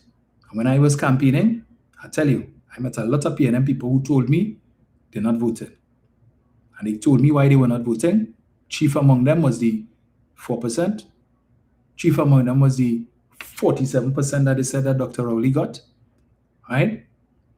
Some of them had issues with the way that Stuart Young became Prime Minister. And they told me plain, I'm not voting. I'm PNM, but I'm not voting. Some of them take chain up with respect to the pension. I told you about the old man who was cleaning his yard and come tell me, all my life I vote PNM. And PNM will come now and want to take away my pension. And I tried to explain to this man, sir, that is not the case. This is what happened, whatever. There was a proposal that said, if you have $25,000 or more and you are a new applicant for pension, that you may not qualify based on that. But existing pensioners, you are safe. The PNM, they want to take away my pension. I done with the PNM, not me and the PNM again. I go and vote for Kamala and take Kamala. Okay, well, all right. And we saw it in the results of the election. 2020, my predecessor, Lisa Morris Julian, got over 11,000 votes. 2025, I got just over 7,600 votes. 4,000 votes less. So when PNM people tell you, we ain't voting, they ain't voting. UNC, different. That's right, and exactly. Jimmy say that 19 won't move for nothing, all the pressure that they're going through. There might be one that might shift, right, in the mix, but I think they have a solid 17, 18 that the PNM can't breach. Solid. When you look at the quantum of votes that the UNC candidates get in their constituencies, they get in all kind of 14, 15, 16,000 votes. PNM, Kamala got 16,000 and something votes. Munila got 16,000 something votes. The highest amount of votes any of our candidates got was Camille Robinson Regis. I think she got 9,900. Right? So no PNM candidate got over 10,000 votes in the last election. None. Not even in the strongholds of Laventille. We'll be surprised that I think is either Kareem or Christian got like 5,500 votes or something like that. Crazy. How the hell did we lose Point Fortin and Labre? How? Because when PNM people say they vex, we know in Labre they said they weren't happy with the candidate. They weren't happy because Randall, they said, wasn't from Labre and they wanted who they wanted. And the party said, no, we're giving you Randall. And people said they ain't voting and they didn't vote. And the UNC get through with Elder. Now Elder doing all kind of thing in Labre. All kind of thing. Put in light where he didn't have light, put in water, this, that, the other, the next, because he wanted to make sure that he stays there. Right? I think he grew up in wherever it is, he grew up in Erin or wherever it is, they're doing thing.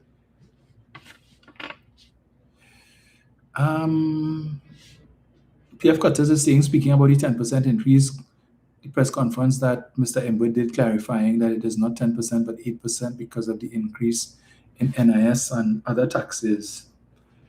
Right, so that's what you're saying, that when you factor in persons who, for instance, well, of course, if this 10% increase takes you over the 7,005 threshold, you will now be you'll now be paying more taxes, or you will be paying taxes.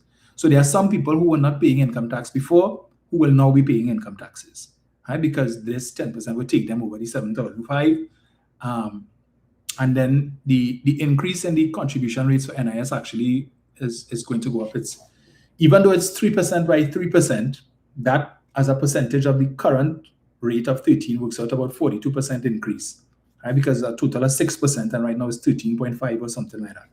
So it's going from 13.5 to 19.5. So it's really a 42% increase in your NIS contributions that you will be making. So when you factor the percentage, the portion of your money, because, all right, take for example, if somebody's salary is $5,000 and you get 10% increase, it's just about $500 and something more you're going to be getting every month. And when you factor in, you now have to pay more in NIS. So that monthly 500 and something is going to be reduced. And then for the people who pay in taxes, it is also going to be reduced as well. And a chunk of that back pay will also have to go in taxes, right? Especially if you add the 7,500 threshold, it means that the entire back pay is going to be taxed. So yeah, again, back pay, but a chunk of it has to go back to the government in taxes. So how did you really benefit?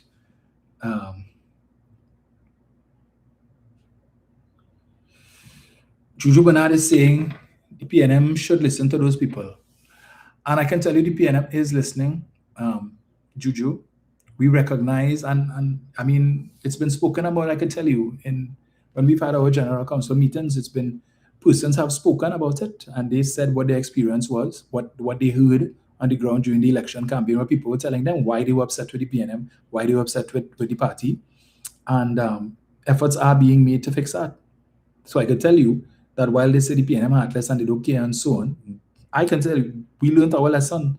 And you have, of the 13 of us in the parliament, you have 4 of us who are brand new. All right? And you all would see the way that we are operating. And so I know my brother Christian Birchwood from Laventille East Mover, Christian is having a rough time of it. Because whereas I'm fortunate to have this platform and I have received a lot of support from you guys, he doesn't have that support base. So, he just has to work with what he has, and it's difficult. So, yeah. But I can assure you that whenever we get back into office, things will be different. Absolutely be different. All right? Because, yeah, things happen. We hear the people now, they are saying that PNM didn't listen. And it's not just them saying it. People inside the party saying it too, admitting we did not listen. Or perhaps we may have been to some extent tone deaf. Well, not we, I wasn't there. They may have been tone deaf, right? And changes have to be made. All right? Yes, the accumulated increase will result in less disposable income. That's correct.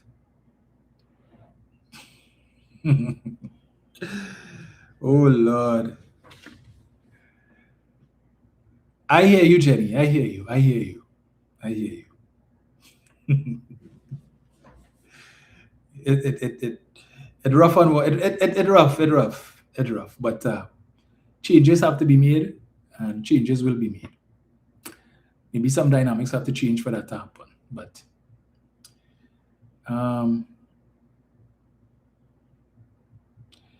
with our corporation helping us, I think we would get the Dragon Gas deal on a silver platter, which I think would drive Rowley and Stewart crazy.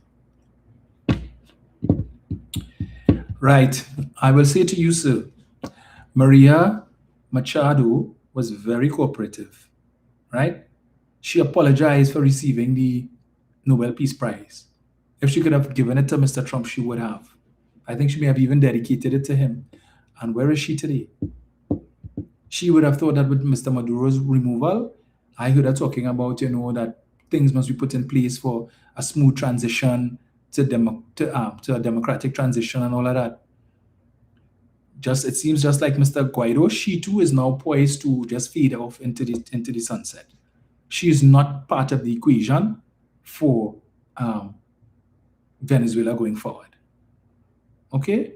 And so while I think based on what I would have read earlier, in respect of what the 6-month OFAC license requires of us, it seems Trinidad and Tobago was required to do all of the heavy lifting in terms of the negotiations and the discussions with Venezuela, but much to the benefit of the United States, based on what I read.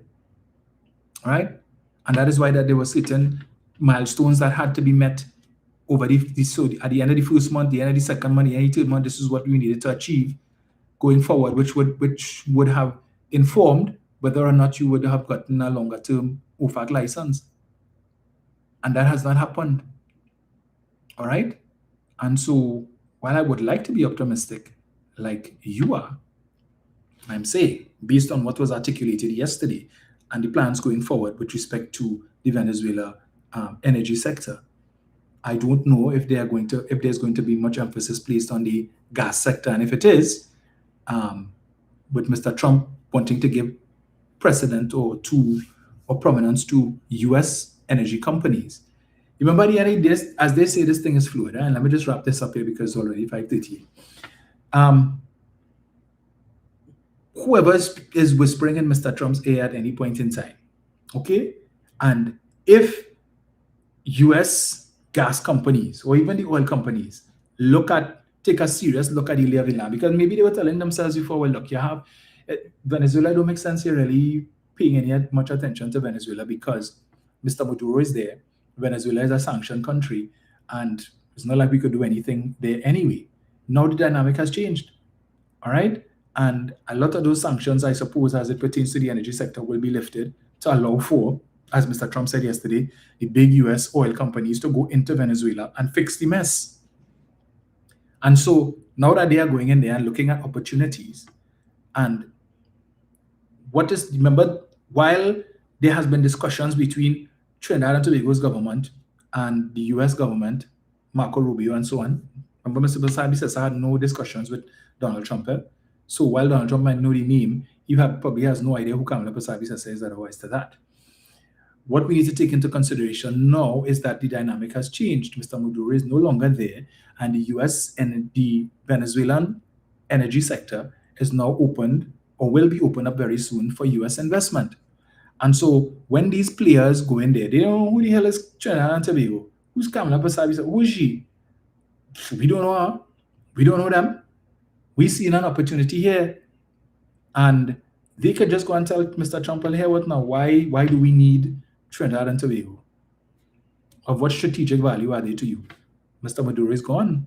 And you have a hold over Venezuela now. So you don't really need them. And we are seeing an opportunity here. Why should we give them a stake when, what, to use their infrastructure? We have that on the US mainland. So why do we need them? You don't. Simple as that. So understand that while they may have been sympathetic, empathetic to our cause, and how significant this is to our economy, long term, short, medium, and long term, at the end of the day, now that the dynamic has changed and different people will be speaking to Mr. Trump, different people with different interests, he is not benefiting from us, right? And priorities, America first, not America and Trinidad and Tobago. It's America first. And if they could throw Ms. Machado under the bus, then who are we? Ms. Machado is more known than Mrs. Persaud-Bissessar. Everybody knows who the Nobel Peace Prize winner is. They know who she is. They know her backstory because it's published all over the world. Who knows Mrs. Persaud-Bissessar? CARICOM, the United States. Yeah, they might have heard mentioned Trinidad and Tobago, but they're not hearing Kamala Persaud-Bissessar. They're hearing John Jeremy. And we keep saying, we have no part in this. We have nothing to do with this. Okay. So continue to deny. I'm just saying. Right. So we have nothing signed where the US says, we guaranteeing you all this. No, we don't. And if at the end of the day, somebody sees Dragon as part of a bigger, a wider field, the 200 trillion cubic feet of gas Mariscal Sucre field. So, you don't need them. Chop them like a hot potato. All of a sudden, Marco not answering the phone anymore. All of a sudden, he's not responding to emails. Just like that. We did not fulfill our part of the deal. We did not meet the milestones as set out in the 6-month OFAC license. And of course, questions will be asked, is it that by only giving us 6 months that the intention was for us to fail anyway? Knowing that with what was taking place, that it would be almost impossible to accomplish that in 6 months? And we take chain up? We will see. So Jimmy is saying, what's the latest with the refinery? Well, the latest, as I would have read last week, Jimmy, is that Mr. Munilal said that they intend to look for regional and international partners to reopen the refinery. So basically, they have no money. It seems they got rid of Wando, and he said that there's going to be an energy conference in Guyana, I think, and one in Suriname. One later this month, one in February. So they will be going to these conferences and they will be pitching the refinery. Same thing they criticized Dr. Rowley for a couple of years ago when he went to Guyana, and same energy conference, and he presented the idea or the proposal indicating to them that we have a refinery that is available. They're going to do the same thing, and then they're going to look for international partners as well. But again, we'll see how that goes. So as I said, we are right back to square one, where we're now looking for potential investors into the refinery. When we had one who was committed and who was in the process of negotiating, and they said no. And now this is where we are. What about Loran Manatee and that agreement we had where we could go ahead and monetize our 27% in our waters? I reckon that this is what the US will give us a loan. Agreed. It's a possibility, but Sean Sobers alluded to that in his press conference today. He says it's still a fluid situation, and as you know, we would have had an agreement. I think the 20-year license or one of them for that. And remember when the Venezuelan government decided that they were cancelling all arrangements, all energy agreements with Trinidad and Tobago. So I don't know, because Stuart Young would have told us that the challenge in getting and convincing Venezuela to agree to that whole delinking of Manatee, Loran really has to do with the fact that it's one big oil field, gas field, sorry.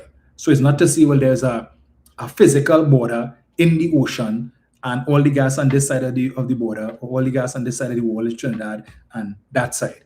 So there's always the risk that when you put your infrastructure and you are extracting the gas, because it's just one big field, you could be extracting gas from the other side as well. But Stuart Young was able to successfully negotiate with Venezuela to allow for us to do that. So I don't know if the withdrawal of all of these agreements, if it falls under that. So as you said, maybe we might be able to get something for that. But again, remember, Venezuela still has to approve that, right? So it's not just simply a US thing. Yes, the US could give the all clear to be able to go ahead because it's our gas, so we don't really need an OFAC license for that. But they would just need to lift the sanctions to allow for. But still, the agreement requires some level of involvement from the Venezuelan government. So they'll see if she remains president or whoever would still have to sign on the dotted line, giving us authorization to do that, because Venezuela still remains a sovereign country. Munilal is totally out of his league, don't know what he's about in that energy. Again, square pegs and round holes. I don't know why Kamala put him there, but it is what it is. So folks, it was nice having a chat with you all. We will chat again soon. All right, enjoy the rest of your week. Jenny is saying, if in the event ExxonMobil finds oil or gas, it will take about 7 to 10 years for it to be monetized. That's correct, because they have to set up, they have to do their infrastructure and all kind of thing, and it's going to take some time. All right, and then they still have to take the final investment decision and all of that. So while the UNC keeps their fingers crossed, they would hope to boast, hey, well, look, they're fine, and they're hoping that Exxon could find the kind of oil that they found in Ghana. So we will see where that goes. All right, but fingers crossed. Again, let me just say it. The PNM has no problem. If they could get Dragon, we are very happy. The country needs it. And I don't know if they're fated to realize that we live here too. So the things that affect the country, it affects us. You think we want to see our country's foreign reserves continue to fall and then we have to devalue? It will affect us. We go abroad and shop too. We buy stuff here. We go in the same grocery we go to, the same gas station we go to. We drive on the same roads. So we are impacted the same way like everybody else. So this nonsense about the PNM will be upset and the PNM will be upset. We're not upset with anything. It is up to you, the population, to decide. Because if you are going to make a decision strictly based on, okay, the UNC get the Dragon gas, which we fought for, and the only reason why it didn't happen under the PNM is because of how things turned out in the US election and how it turned out with our election here. But we had everything in place for this to happen. We were untrained for it to happen. Things were happening. The infrastructure was being put in place and so on. And the politics happened. So what do you think we will sit around and say, well, we hope that this don't happen and waiting and hoping and praying for us to come back in 2030 to have to wait another 2-3 years when we should have been benefiting from that since 2026? I've said before and I'll say it again. If Kevin Ramnarine had done what he was supposed to do 2011 to 2015 when he was Minister of Energy, and if he had done all the things that Stuart Young had done, Dragon gas would have been flowing since 2017 or thereabouts, and we wouldn't be in the position that we are in now, right? So the PNM is not angry and not upset that Maduro we maintain our position of neutrality, all right? If that is what is to happen, if that's what the people of Venezuela want, then so be it. If they don't want it, again, so be it. But it's we vexed because we figure that somehow that is going to benefit the UNC. Absolute rubbish. Absolute rubbish. As Penny would have indicated in her press release, we are concerned, like the rest of the world, about how these things happen and the precedent that it could set. Because what is being said in international media is that this president could create a situation now where Putin could feel, well, okay, well, if the US could just go and depose the leader of a sovereign country and just take him and lock him up. But what is preventing Putin from going into Ukraine and locking up Zelensky? Or what is preventing China from going into Taiwan and locking up and just seizing their leader and arresting him on charges? And there's that concern. We didn't initiate that. That is what is being said globally, right? So it is what it is. And as I see Jason Brown reach here, I will take my leave, because he's one of those, when Kamala spoke about subpar intelligence level, he's the poster boy for that. Okay? So I'm not even going to entertain him. Vilma is asking what systems the government is putting in place in the interim to continue security of our borders when the US leaves. And they're not answering that question. The question was put to Sean Sobers today, and he refused to answer the question. Right? And they're telling you that we're being, that relax on yourself. In time, that will come. Yeah. So, folks, it was nice. Jason Brown, you enjoy the rest of your afternoon, all right? But I'm not engaging you today to send up my blood pressure and waste my time. We will chat again soon, folks. Enjoy the rest of it.